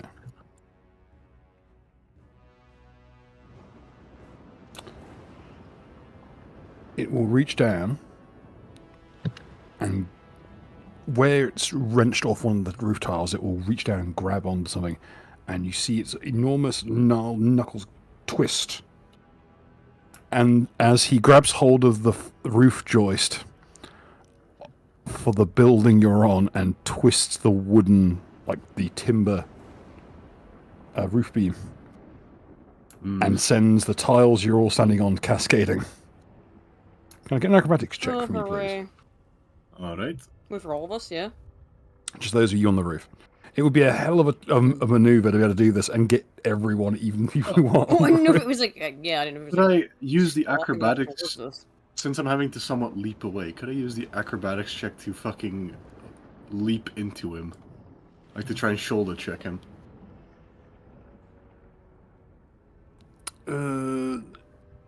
You have to go.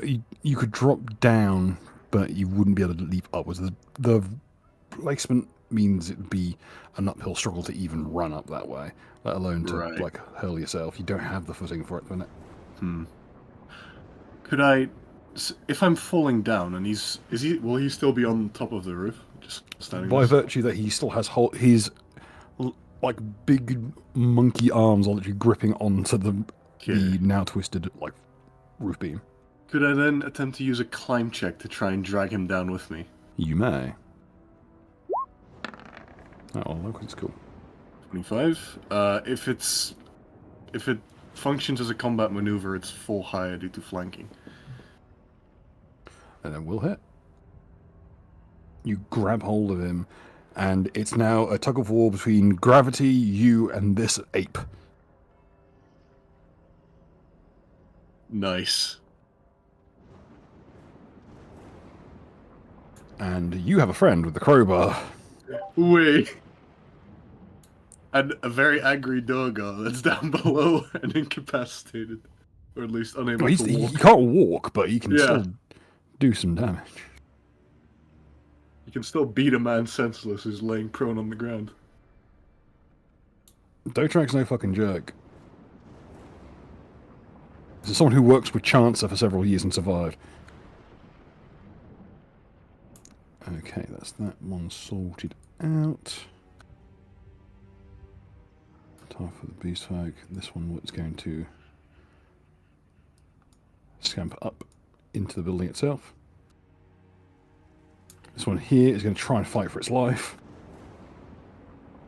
and somewhat succeed. As it does scrape, it like you can see it just scraping against its own flesh with its claws, trying to rip these little grasping limbs away from, some of which no longer even look humanoid anymore. They're more like a simulacrum of what a creature. Like they are these grasping little digits, but they're wrong in places. Like a hand will have far more fingers than it should. They'll be missing or have additional joints. Oh, AI hands. Pretty much, but imagine an AI hand that is just dozens of them, all intertwined and tangled. It's like you ask an AI to draw on the Bodhisattva. And it kind of awkwardly clambers up to its feet. Aiden, you have an attack of opportunity. Alright, let's go then. I should state, unfortunately, they made it so you can't. They still count as prone. Yeah? So you get a bonus to hit, which I'll factor in, but it means you can't just re-trip him. I'm gonna kick him in the head. Good. Oof.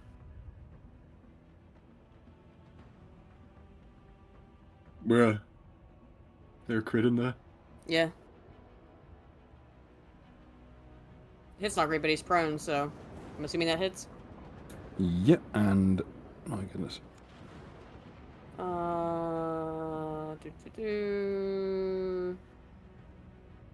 114. Could you roll me an additional 5d6, please? Whoa, okay.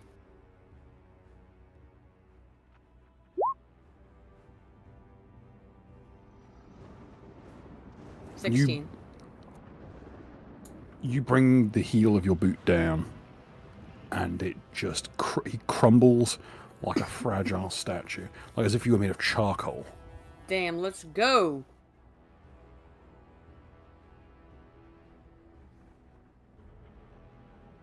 I've got the power of God and anime on my side. You said tokusatsu twice. Exactly. That was the point. Poor son of a bitch. Anyway, it's time for the other one's turn. It's going to try and give Mark a bit of a beating. Okay. Comrade.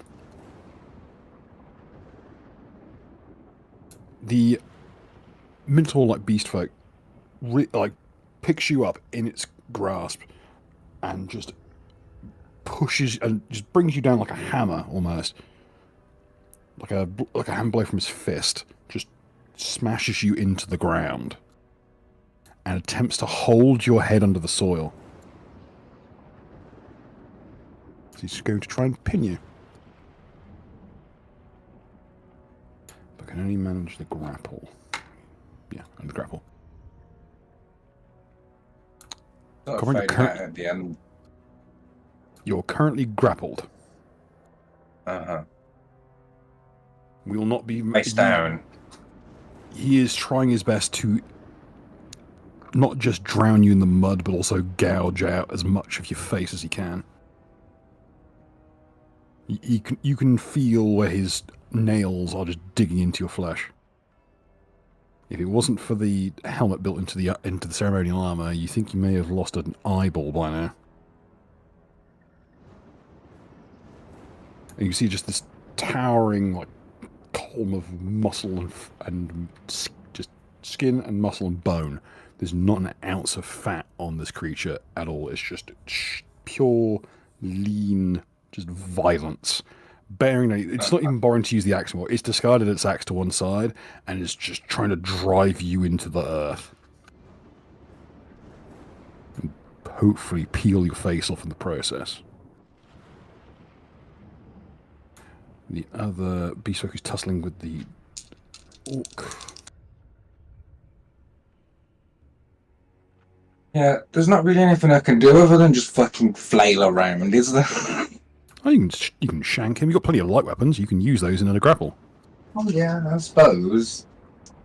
Weirdly, you can use a sickle in a grapple, and I'm curious. I suppose it is a weapon that you can use with very minimal movement because you just kind of hook it around something and pull. Yeah. And the beast folk, he has grabbed hold Oh, what of if you... the Uruk, and he is gouging it with horns and doing quite a considerable amount of damage. Looks like our good friend Spudkin here may be walking away with, if he does walk away, with quite a few injuries. As you see the beast folk just like dip low and hook upwards and catches the Spudkin in the thigh, like dragging him off his feet and trying to smash him into the wall, just driving those horns into his leg. And you can see just this blood is just splattering over everything around here by the woodpile. It's smeared up against the plaster at this point and seeping into the wattle and daub. Okay. Doran will climb to the highest point on the little buildings here, and will, with all his what remains of his strength, hurl himself across and cling on to the top of the spire here.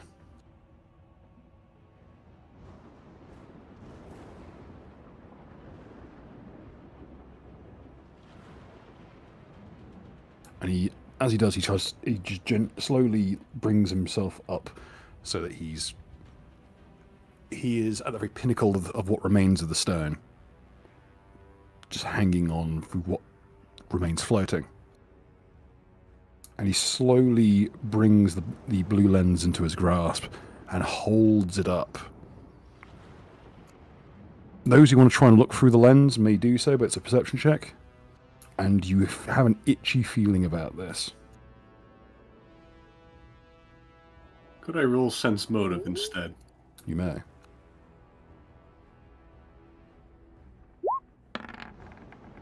Seems a little off. Doran was infirm. There's no way he could have made that jump. The bloke could walk and just about hike on a good day.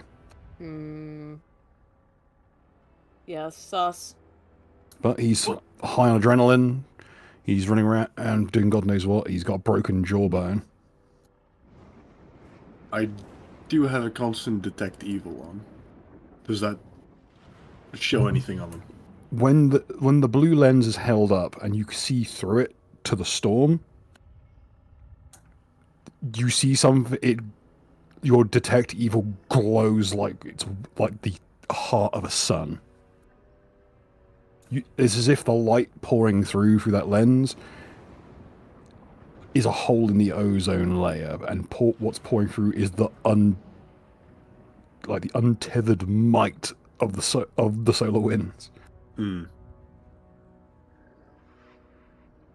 the soil around you, like, it's completely just drenched in abyssal energy at this point.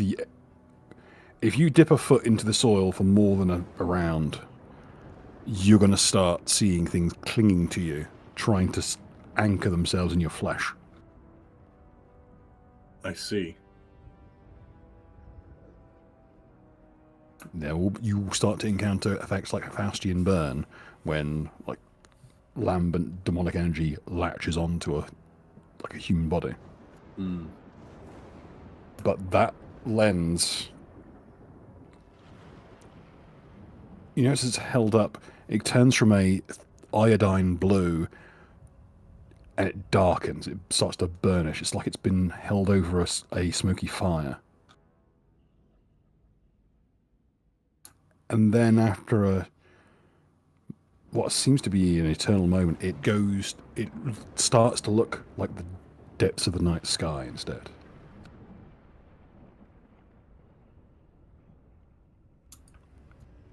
And you see a arc of lightning course down through the clouds, through the lens, coursing up Doran's arm and bury itself in his chest like a javelin, carving through and earthing into the soil through the enormous shattered monolith. You can see a rent in his flesh where it's been burned open by the lightning strike.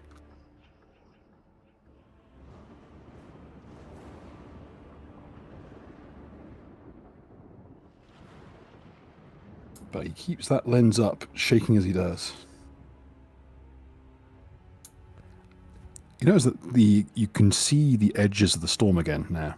It used to extend into the horizon, but now you can see it starting to retreat, coiling back to here, it seems.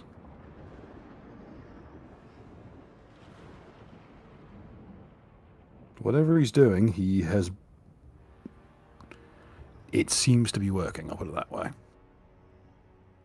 The entire area stinks of burning metal and heat and hot glass.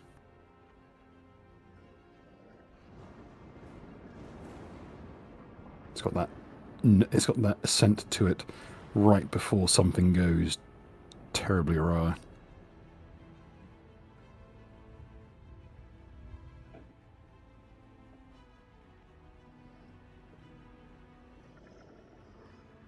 Oh boy. Baz, your turn. Alright. I'll have to roll knowledge religion to kind of figure out what he's getting up to. Because he knows that whatever is happening is kind of monumental. He just isn't sure which way the wind will blow. He's a bit slow, as we all know. Yeah, he's trying to catch up.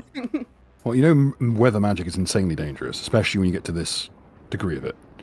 Yeah. This, you know, this is a tear storm. This is a form of magic usually only found on places like, well, Aethas, where water is a rare commodity. But it is spawned here in a place that's lush, or previously was lush. It is the raw might of the sky just brought down and like burning like St. Elmo's fire. To manage to earth it is a monumental task for even the most advanced practitioner of weather magic. But something is definitely not right. The smell has given way to the odor of rot, like ruptured veins, burning meat. And certainly you don't... For a weather mage to perform something like this, especially something as precise as weather magic, which it's considered a substrata of divination. It's one of the high scientific magical arts.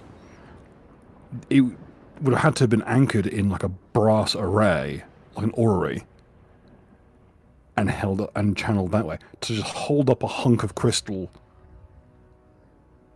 like the first chimp that found a chunk of quartz, and to manage to use it, it doesn't make a lot of sense to you. So, what do I have to roll to try and figure out if he's possessed? Be a sense motive to check for beguilement. Shall. 23.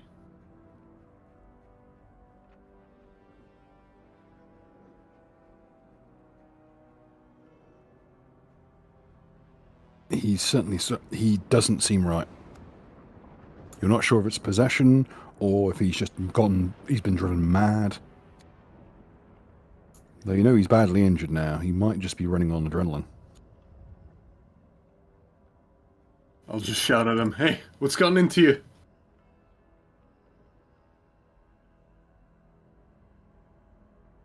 You'll have to retort on his turn, I'm afraid. With your current predicament with the monkey. Yes. Would you like to do anything regarding that, or just continue to weigh him down? Let's see. You're going to have to upkeep the grapple at the very least. Yeah.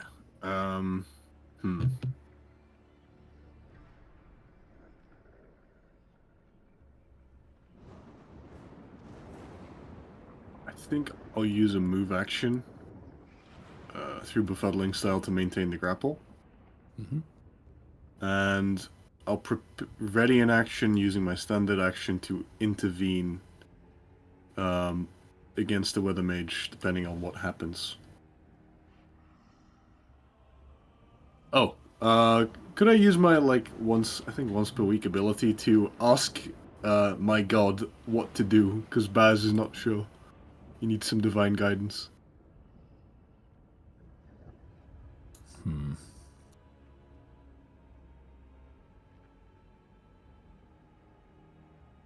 And it's particularly in relation to the weather mage and the current goings on.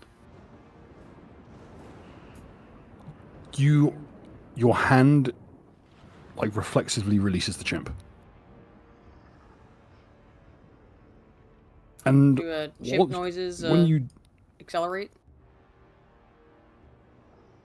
well, you get the feeling that maybe your friend up top might have this in the bag, but you actually get your armor gets hooked on the gutterwork and you get swung in through this table, knocking it to one side, and it puts you centrally, looking directly at the weather mage, at Doran.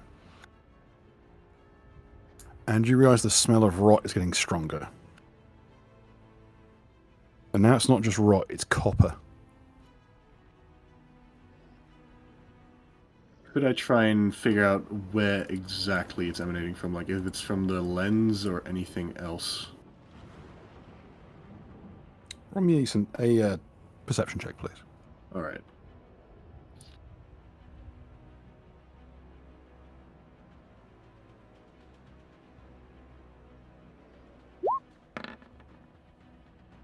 $28. Oh, goddamn.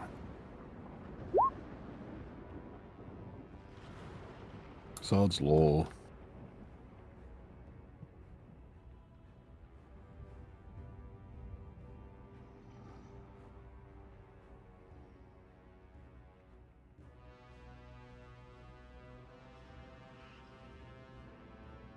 That's a terrifying one. Okay.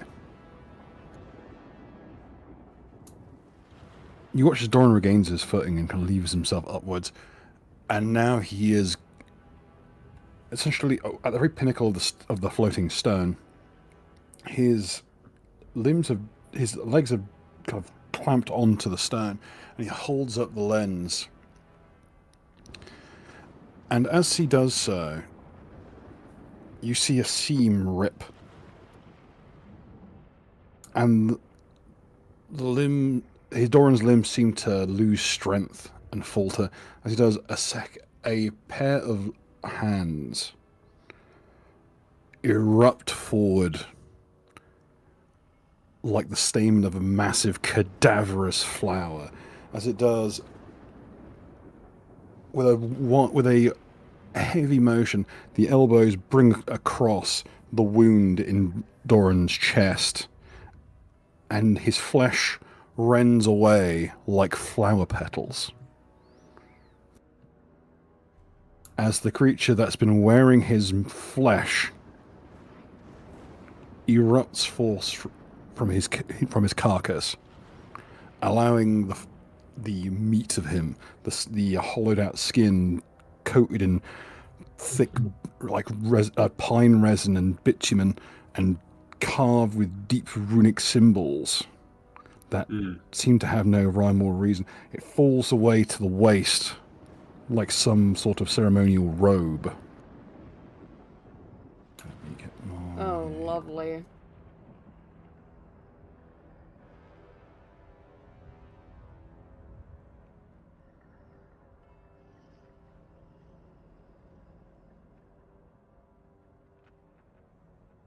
Just find the right one.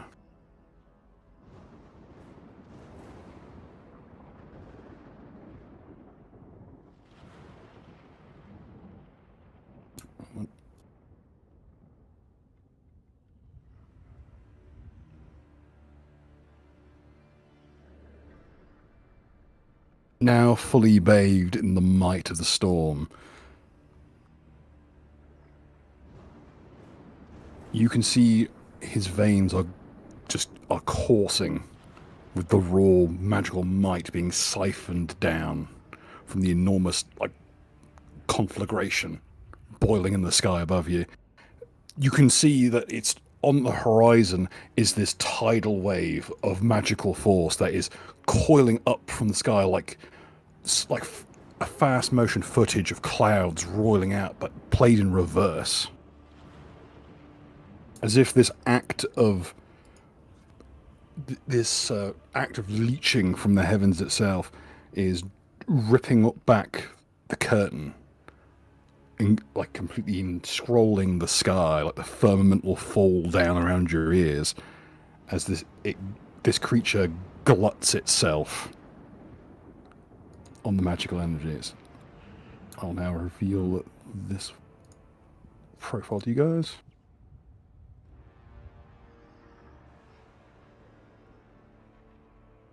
You can see now in the bathing magenta light as it coils down around and like a nest of angry snakes raining from the sky.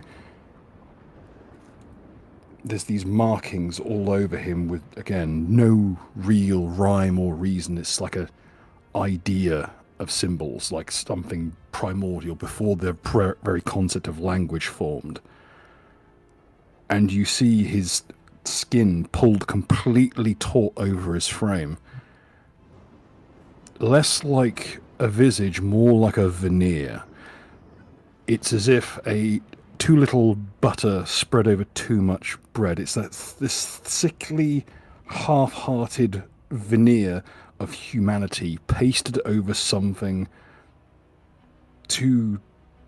more beast-like than a true beast, more a shard of pure, raw, primal force of the forest, coated in this sickly, weak veneer of a person.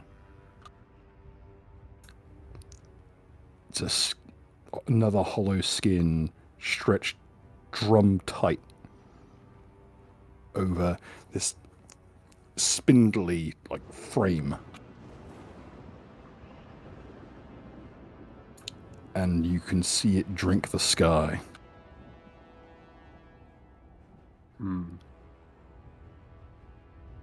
So at this point, folks, I must inform everyone that your friend Doran has unfortunately passed. Unfortunately, little more.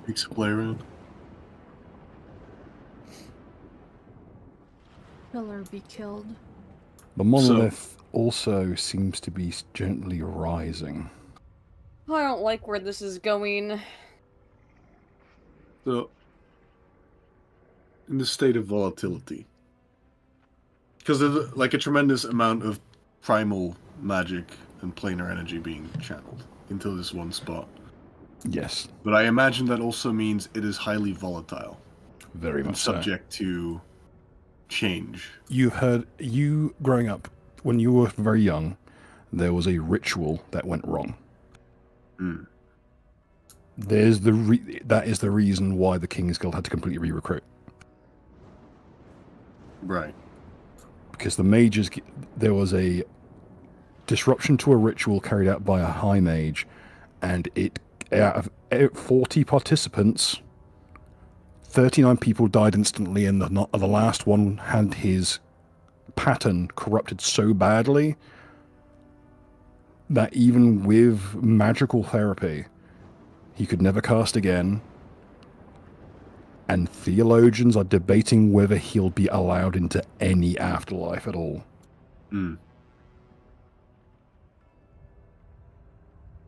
So would it be knowledge arcana to maybe glean a bit more insight into this? Arcana or nature, planes as well. Yeah, any knowledge roll you have can be used to ascertain something from this. I also do remember having Rita's blue salt, and I remember that having some level of significance, at least in terms of calming things down. So try and figure out how that might interrelate.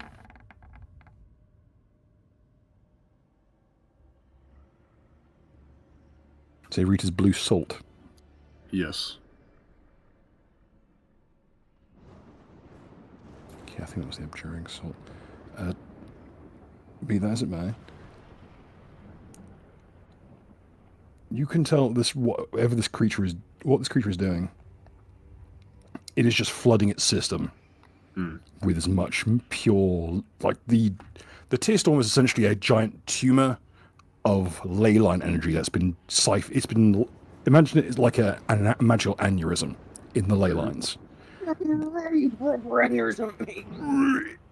And it balloons out a chunk of the ley line and floods it with magical force, and that seeps into the water table and is raised up into the water cycle. So where it collects is the sky. A good deal of magic. There are different types, different varieties. The majority of magical material that's got some fluidity to it flows up rather than down. Yeah. Much like flux does in the aftermath of botched rituals or inefficient ones. Flux also sinks upwards, counter to gravity. So what's happened is the magical energies have collected in the sky to such a point where what little water is there has reacted so much that it can't form an infinite depth. So instead, it's just a constant catalytic reaction of magic cooking off on itself. And in some cases, producing more magic.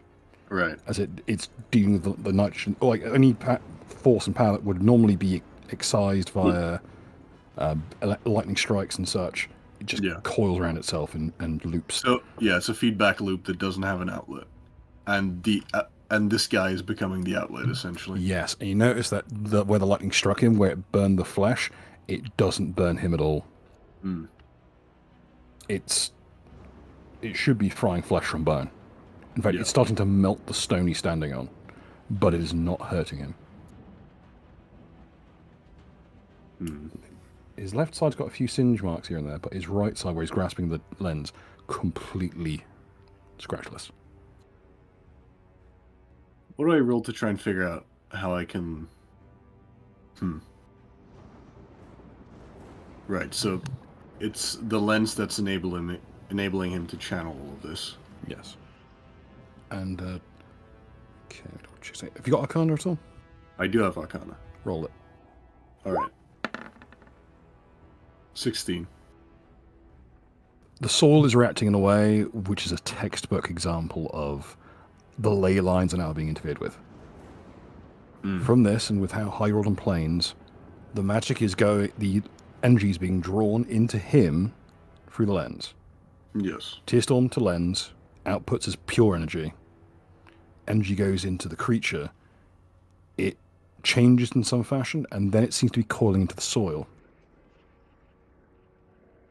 Now, depending on what this creature really is, you don't know what it could mean or what that could have as a knock-on effect, but it is not just sitting in him, it is channeling through him into whatever powers him. I see. What do I roll to try and figure out, like, what if I destroy the lens? Because I feel like that would not necessarily make things better, but it will definitely do something. Knowledge engineering, if you got it. I do. I'm glad I put a tick in all knowledges. It's always worth it. Okay. The initial burst of scattering shards would essentially turn the arc of the magical energies arcing down would essentially turn it into chaff. You'd be looking at a lot of shrapnel, a lot of sparking catalyzing effects, potential magical fallout. Worst case scenario, it floods this area so much like raw magic that this becomes magical Chernobyl. And everyone basically has 15 seconds to get the fuck out of this camp before they start vomiting up their organs. Right. A best case scenario, it snaps clean, doesn't have any kind of reactions, and it just can't be used as a focus anymore. Right. So essentially you'd need to hit it in such a way that it snaps clean. Right. Or warps. Now, there's another option that I have, which I only just realized. So, one of my gauntlets had a cursed effect on it, because it was initially a dagger that was reforged into a gauntlet. as it has anti-magical properties. What would happen if I were to grab onto the lens, or even the creature's wrist, with the gauntlet? It would have the effect of disrupting the flow of magic, but my concern is what happens when you rub two insulators together. Static. Hmm. You run the risk of the magical energy building up in kind of like the insulated layer where you grab. Yeah. The trick will be doing it just enough time to disrupt the channeling, but not enough that his hand gets so much energy in it that it can't withstand it and explodes like a grenade. Or God help you, he channels, if he is a magic user, he channels it somewhere else through his hand and does God knows what.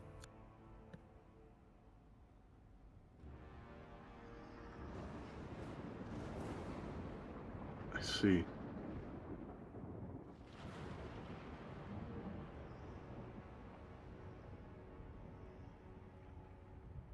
I might have to go for the real occult. Alright. That's the spirit. Yeah, I'm gonna leap towards the creature. Bada bing.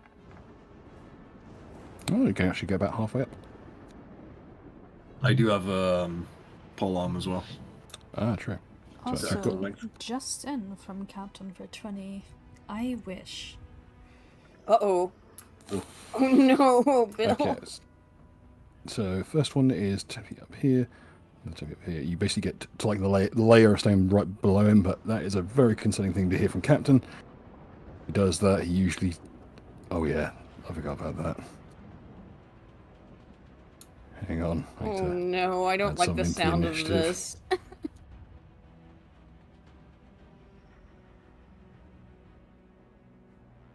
Let me just upload that real fast. Won't be coming in this round, but soon enough.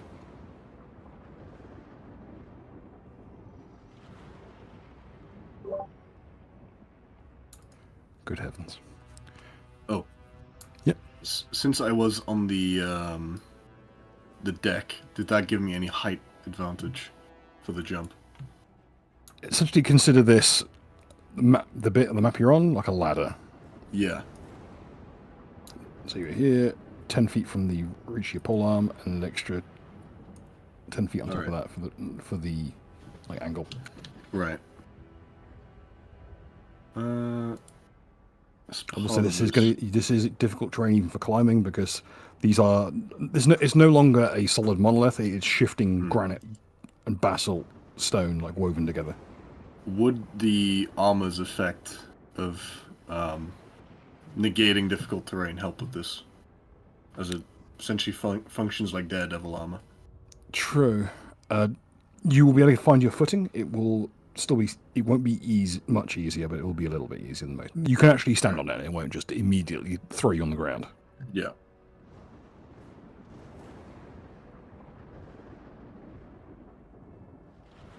Any other actions? I would like to, as part of this, make an attempt to... Would I have to make a climb check to make my way a bit further up? I presume I would, right? Sorry, say again, please, hon? Would I have to make a climb check to get further up? Yes. Alright, then I shall.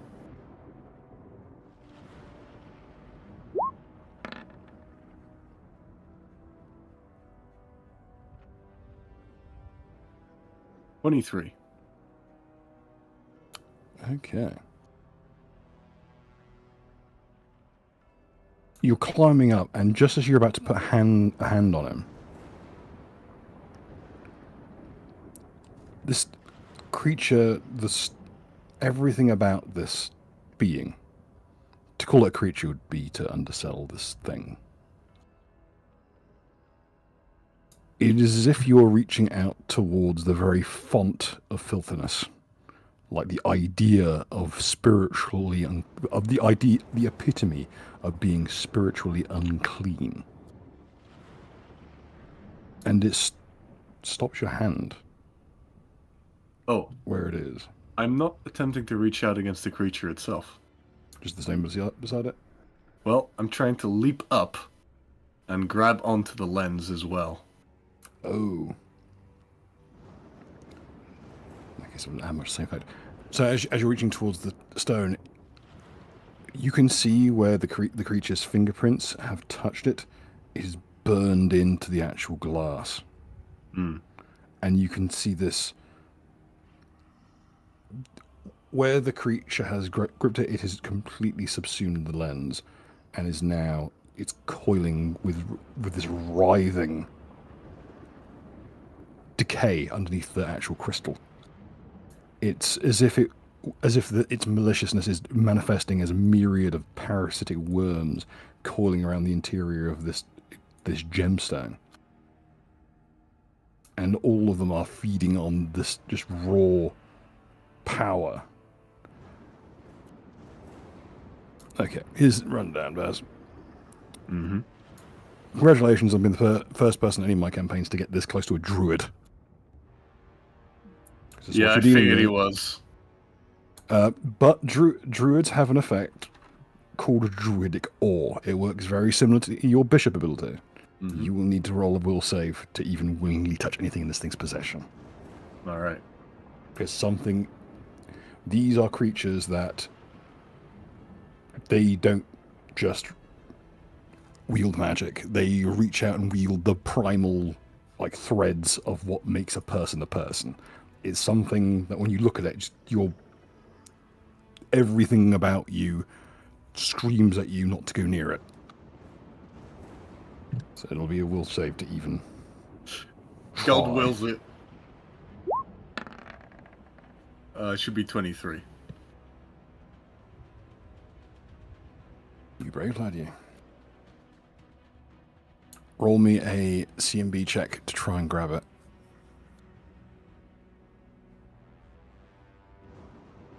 All right. Can I use power for this? Yes, you may. All right. Let's see. Plus 2 on this. 27. Okay. As you grasp hold of the lens, pain lances up your arm. By the way, I'm specifically using the hand containing Faustus in this case. Because I know the anti-magic thing might not do that much, but I figure that if I can have it be channeled away into another vessel, that might cause some form of disruption, or at least mitigate. Buy me some time, at least. Okay.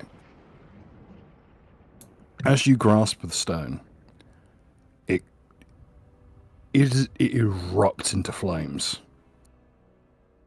and you can see something approaching a face spinning within this. It's as if you're gazing into the heart of a furnace within this glass. And in amongst the flames are myriad coiling faces of essentially Faustus. Mm. It is beginning to rip him out of your arm and into the lens. The lens is trying to rip him out of you. Mm. But you can see at the edges where your grip is starting to crack the lens itself. Just a small chip here and there at first. And the creature looks you in the eyes. You would almost expect revulsion or anger, but there's nothing approaching a person there. It is just that thin layer of the facsimile of a man. Mm. It is as if you are looking directly into the eyes of the idea of nature's evil. I see. I have a question. Yes. Would that check be enough to allow me to also grab his wrist? You have to make a second check. All right. For will save. A will save as well? Yes, please. Okay. Godspeed. That one, okay. As you reach out, he opens his maw, because to call it speaking is it's not accurate. He utters out a noise that it is as if you're concussed in every single area of your body at once, as this phrase coils through the air like a twisting snake and seems to settle in your flesh. And at some deep level, it's as if you've heard a word for the first time from a language you've never experienced, or something older than language. And its meaning, regardless of your ignorance, has settled in your heart. And you hear in your mind, in the back of your brain, bloom. And wait as you reach out with your hand. Mm-hmm. First, the armor buckles under its own weight and falls away, like the outer leaves of a bud. And the flesh of your arm parts, like a flower's petals. As your arm, are you reaching your left or your right arm? I think it would be my left arm. Yeah, let's say left arm.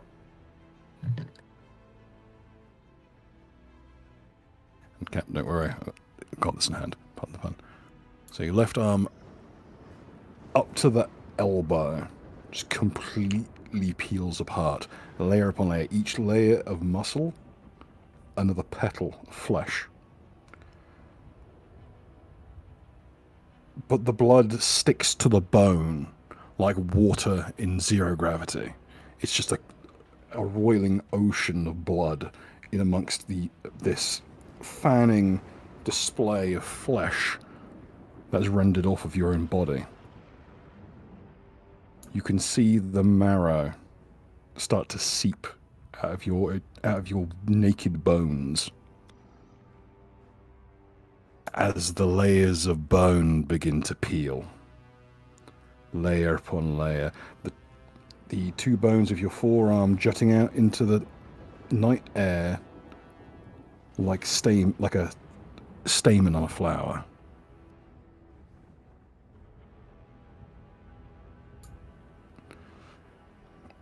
You can feel your body start to go into shock.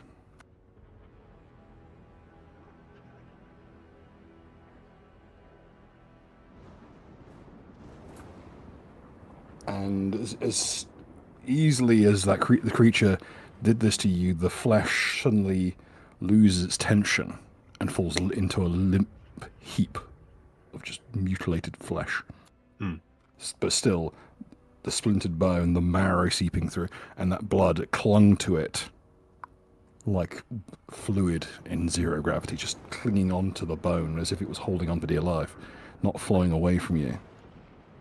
You can see the ruptured veins still pumping blood.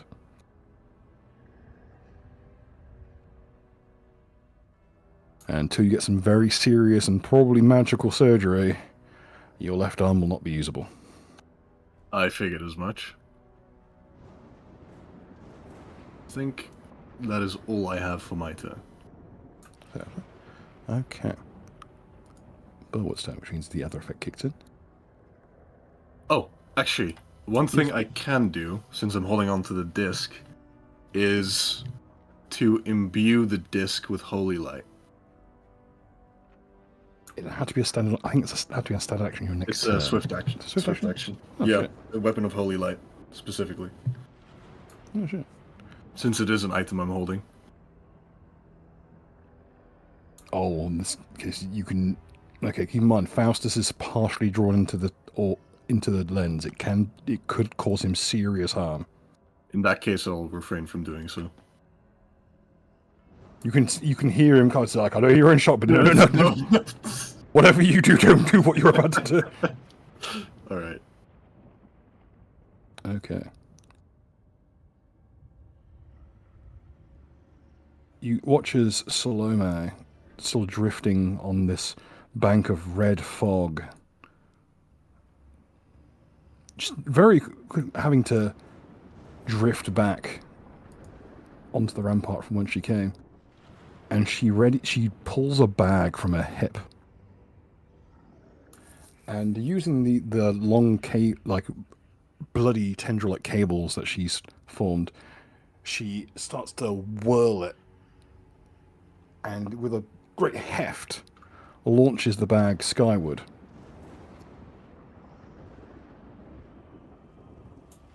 And it seems to fall upwards.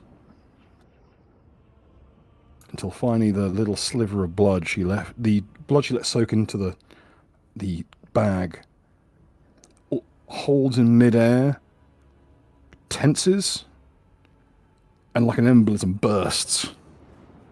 Like an aneurysm bursts, and just it's a enormous cloud of scintillating green and white powder. That seems where it coils through the air, it sparks and just erupts in great gouts of shimmering flame. Thank you, Cap, for the wish. And I quote, "The biggest bag of holding, full of substance, falls onto the funny flying wizard." Well, we're certain. Considering what he told me is in that bag, this could get very interesting.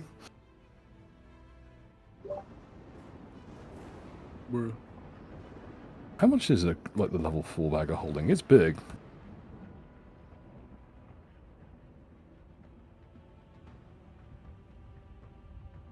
I'll have a look. I'm getting there.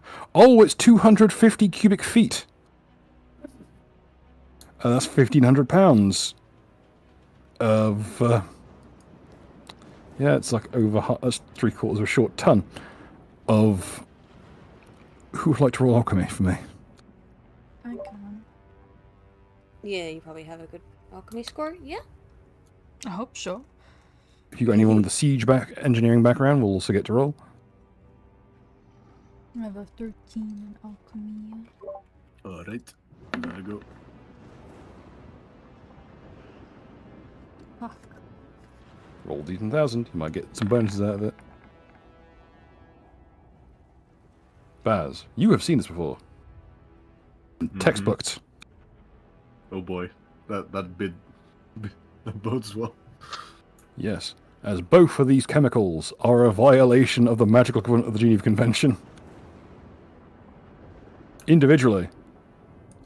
Together, it's like grounds for field execution by even non-military personnel. Like, if a random passerby sees someone with these chemicals on their person together, let alone mixed and dispersed, they are, this kingdom, legally allowed to execute the person, even if they are like a military general and they are a regular person on the street. There is just a caveat in the law that is, do whatever you need to do to stop that shit. 5004 target asserts that he has the power to create and destroy souls. This is getting out of hand. I am Is a it that I necromancer now. Or that I can. You can believe say that it. you can create and destroy souls. Now, considering you have the bones of a good deity, Well, who knows? Yeah, I mean, potentially believable. But yes, Baz, this is a 50-50 mix. Orichalcum powder to warpstone dust. Bruh. Warpstone dust in high concentrations is not just magically explosive, it's incredibly magically explosive. If you load one into a fuel air bomb and drop it on a settlement, they literally pour in people from other planes to kill you. Nice. There are people whose job it is just to stop people using this to dirty bomb cities. That's If amazing. you got a baggie of powdered warpstone and a Molotov, expect to get a visit from someone like Elminster, whose job it is to make sure you were never born, and everyone forgets you ever existed. Thank you, Captain. Orichalcum powder is chronologically active. It is basically a freestanding. It's a metal that is so radioactive it emits tachyon particles. it fucks with the flow of time. I really Ooh. cannot stress how bad this is that these two things were mixed and then thrown into a tear storm. If one of Sounds those... great. So the Warpstone, the raw stuff of chaos, and Aracalcum, the raw stuff of time. This is like the bong rip you use to summon like a legendary Pokemon that his job is just to fuck you up. It's like one of those, the equivalent of having one of those like titanium pens that you can kill people with, and stabbing that into like the demon core. No, because the titanium pen is just it's just a bit of metal. This is significantly worse than that. This will have actual, like, there is a very real chance of a space-time anomaly forming. Oh shit. At which point, you know how when you put a bag of holding into a portable hole, Mm-hmm.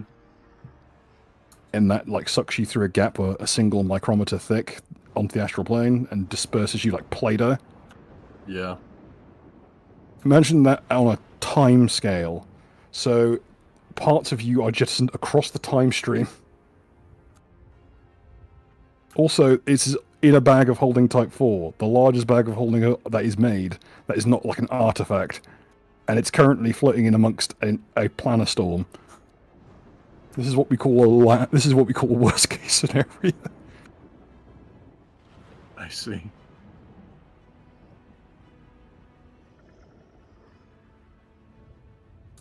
So, if you like stabbing any big giant eyes whilst you're at it.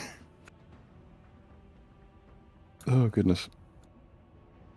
Oh, this is gonna get spicy. This is gonna be a spicy encounter, I can tell. I'm gonna have to move some other encounters here. Okay. And the ground is rumbling. Let's say why. Yeah, I've noticed how that one massive fuck-off creature just sort of disappeared.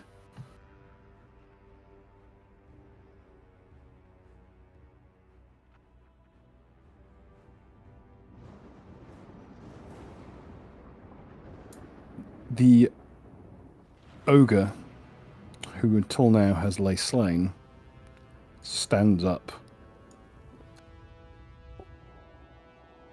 Casually, very casually. With kind of a slight lurching.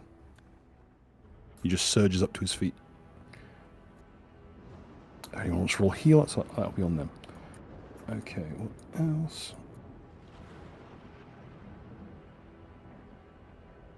Okay. The beast of the trees will descend upon you, bears. It has to make 2 will Yep, saves. they are currently circling you. They're not active. They're descending upon. They're going towards you, and they're Alright. encircling you. They're not attacking yet. Cool. Because these guys are a bit slow to make up for the fact they're a bunch of horrendous swarms.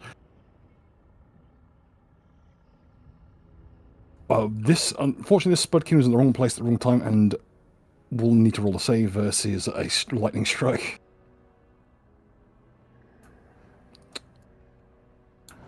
Well, he had a good inning. What?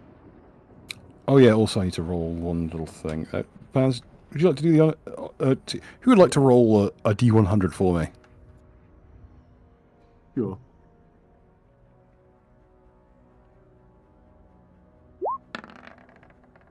$64. You forget that Swedkin was over there. Ah, that's fine. There is... If you try and think of where he was stood, there is a gap physically in your memory, like someone's taken a cigarette and burned through it. Like a hole in film. He got Stalin. Bro got edited out of the director's cut. At this point, the majority of the camp is now gone beyond survival mode into fuck, what's happening now, man? Okay. I think majority of the... Oh, it's a beast wiki, runs in his own tent. Let's see. Bulwark is dragged into the ground. Dotrak is going to try and crawl out the rubble. And fails. Chancer. Chancer's going to try, looks at this whole situation. He's going to try and get some distance and deal with Salome, as she seems like the more manageable threat. Running to the first, using the hill giant as leverage, and hurling himself. Where to go? Running across the ogre and then jumping onto the roof, what remains of it, over here. Getting him just enough clearance that he can try a lobbing throw with one of his knives. He picks off of his belt this quite thick-bladed Bowie knife style blade, about a foot long, and he hucks it up, and it falls down like a lead dart.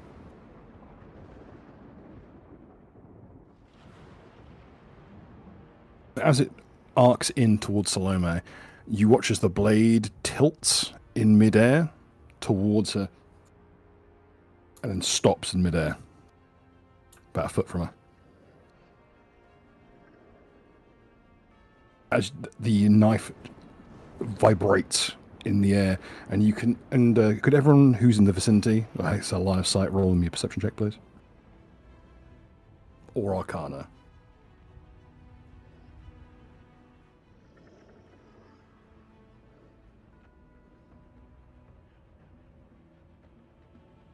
I think it's all of you in that. I'll try Arcana.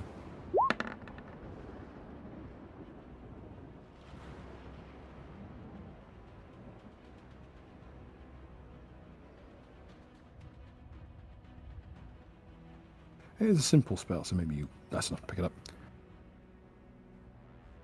As the knife shakes in midair, you can see there's a very thin red mist being pulled out of the knife. Salome has essentially grabbed this knife by the blood on the knife, stuck in the blade's metal. There's an old adage, if you boil a knife that's been used in combat, you can actually boil out some of the blood that's stuck in it, because anyone who's done professional care on any kind of weapon, a used like an actual like historical example, you can pull an awful lot of trace element out of it. In this case, it's enough that she can stop the knife in mid-flight and do this, and she kind of tilts her head slightly, and the knife twists like tinfoil, and then she just discards it into the soil.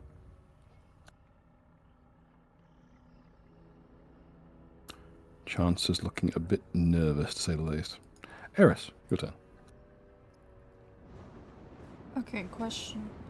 If I take a curse, could I make my summon from the Princess Lamentation worse? How much worse do you want it to be? Mr. Chubbs gets to decide how much power gets thrown into it.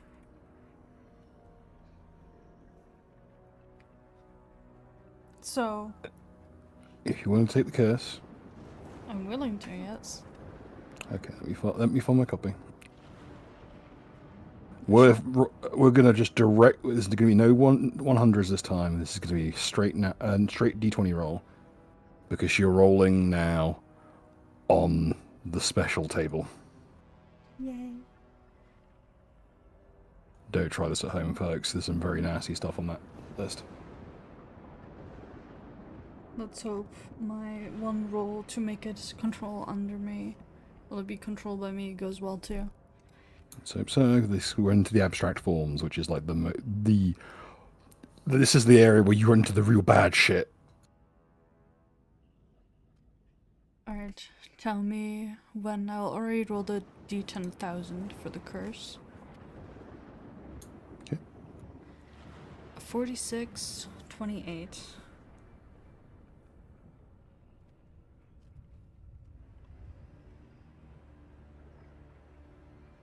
Next horse touched by the target becomes ravenously carnivorous. Great, because what you really need to be bringing into your body in a place like this that's full to bursting with beast men and demons is a potential contamination from the magical wind of beasts. Your touch now turns like your touch is about to turn Mr. Ed into fucking Evil Ed. Turning Mr. Ed into Mr. X.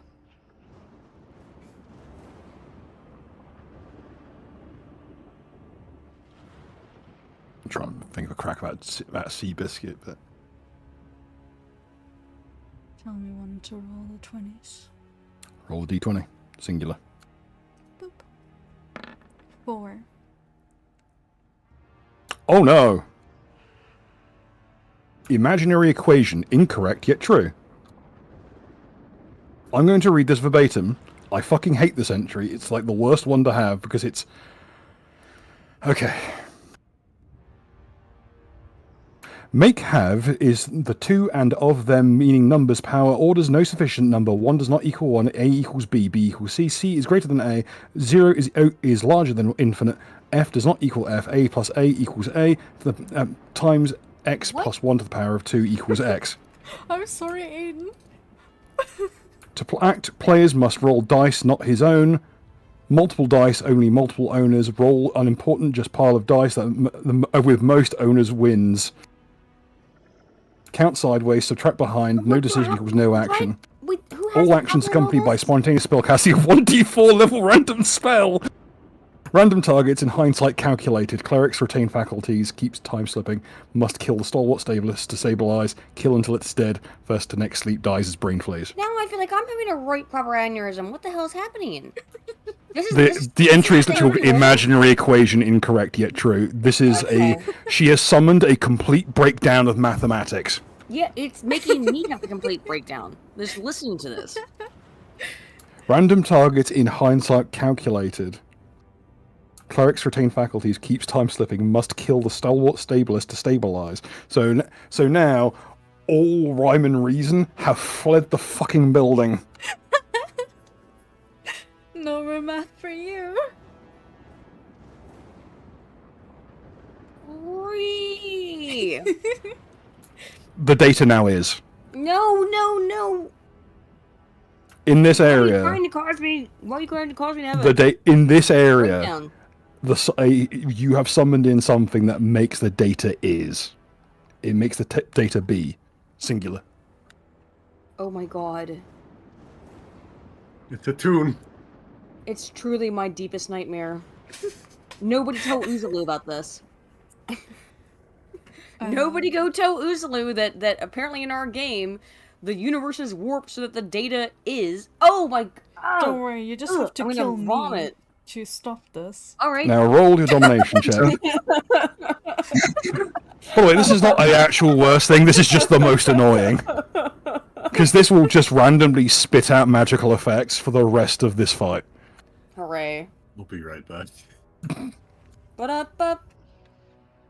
We're probably going to wrap up after this, because now I need to recalculate everything under completely alien I'm circumstances. gonna sit there and If you calculate want, pi all we day. can re-roll it. No, I refuse on principle. We can't just reroll shit because it's inconvenient. That's for wankers. Because he knows it's gonna fucking trigger the shit out of me. It is not the worst thing on here. Things like disruption of the universal order, the collective unconscious desire for suicide. Before that, Justin from Cold War Mag for 50, just then an eye emote. Oh jeez. I don't even Thanks, fucking Cormac. know. But I obviously don't know what it means. Bill, you don't know what it means. What? That's not a good sign. We had someone say "I wish," which are the most dangerous 2 words in the English language. Remember when it took like 3 years for Naka to figure out how to say "I wish"? Yeah, well, you'd know not to say that in a game like this unless you're really certain, and then Rags has a fucking aneurysm live on fucking stream and refuses to talk to me ever again. What was it? The unicorn's name or Steve? Jeff, Jeff. That was put it. some respect on the name. I couldn't remember his name. I'll put respect on it though. Pour one out for my homie Jeff.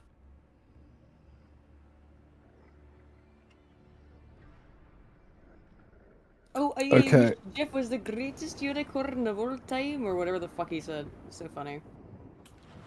Okay. Eris, could you roll a domination check, please? Alright. Say How do you will do that save. one again? So I believe it's a will save. Alright, Don't roll on. Teehee. I never. Oh no. Gold, gold, gold, gold, gold, gold, gold, gold. Ah. See? I rolled a 2. Congratulations. Your summon rolled a 19. Omedeto. Oh. As the bullwood stands up of its own accord, rising out of the muck, as something writhes inside its carcass, and the bullwood simply bursts. Let me just find the thing. Amakan, is that you? summoned.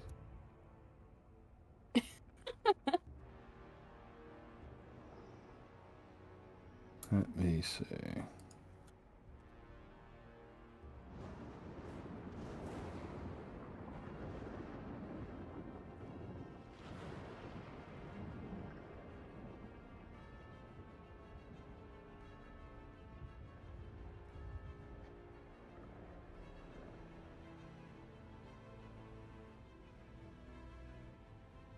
As this creature erupts out of amid the slurry of flesh and mud.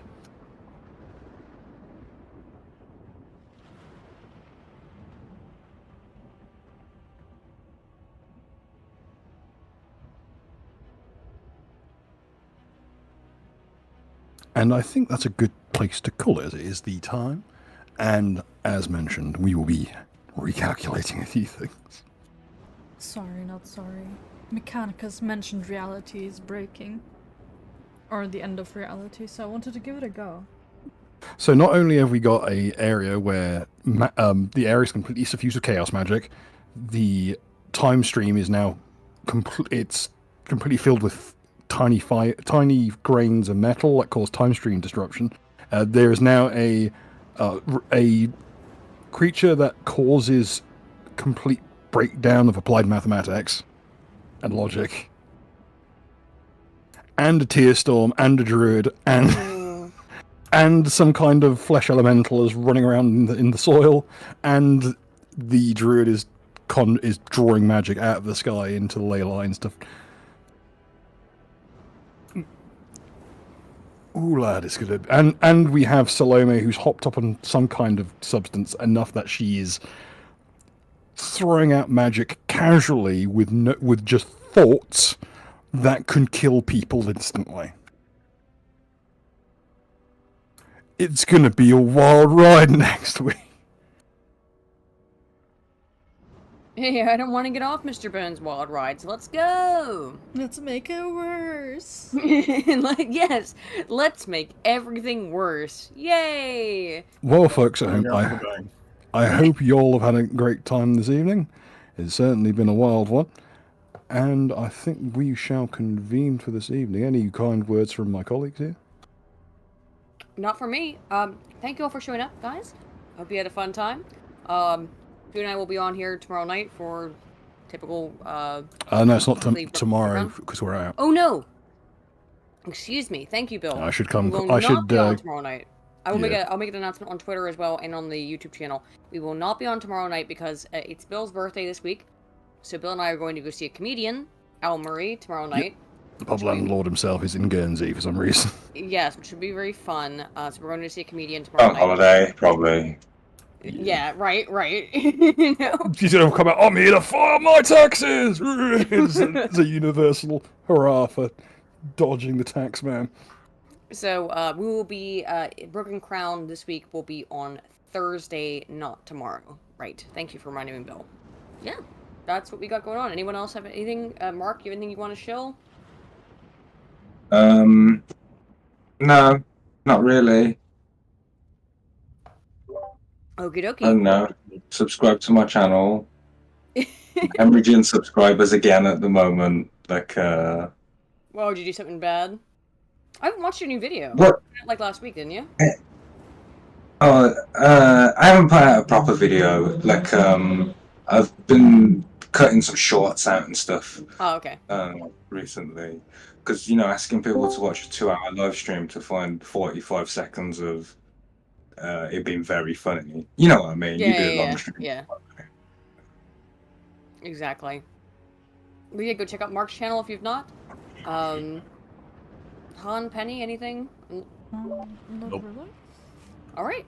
Be here Uh, next week for the next session to watch Bill suffer whatever I fucking suffer. Honestly, this one's going to hurt Aiden a lot more than it's going to hurt Everyone me. It's going to be a pain in the ass, but I already can crunch the numbers for any encounter in my brain. Having to tweak it to basically make it run on GURPS instead is going to hurt, but hey, I'll get over it. Oh no, Well, you know what they kill say. me, Aiden. Oh no. no. No, It's if you alright. die, it just goes on a rampage instead. I don't want to no. kill you. But you know what they say. I scream, you scream, we all scream. Especially in this reality. Ah. Ah. Have fun at home, folks. We'll be in the general chat after the show. Cheers. See ya. Have a Bye-bye. good one. Like.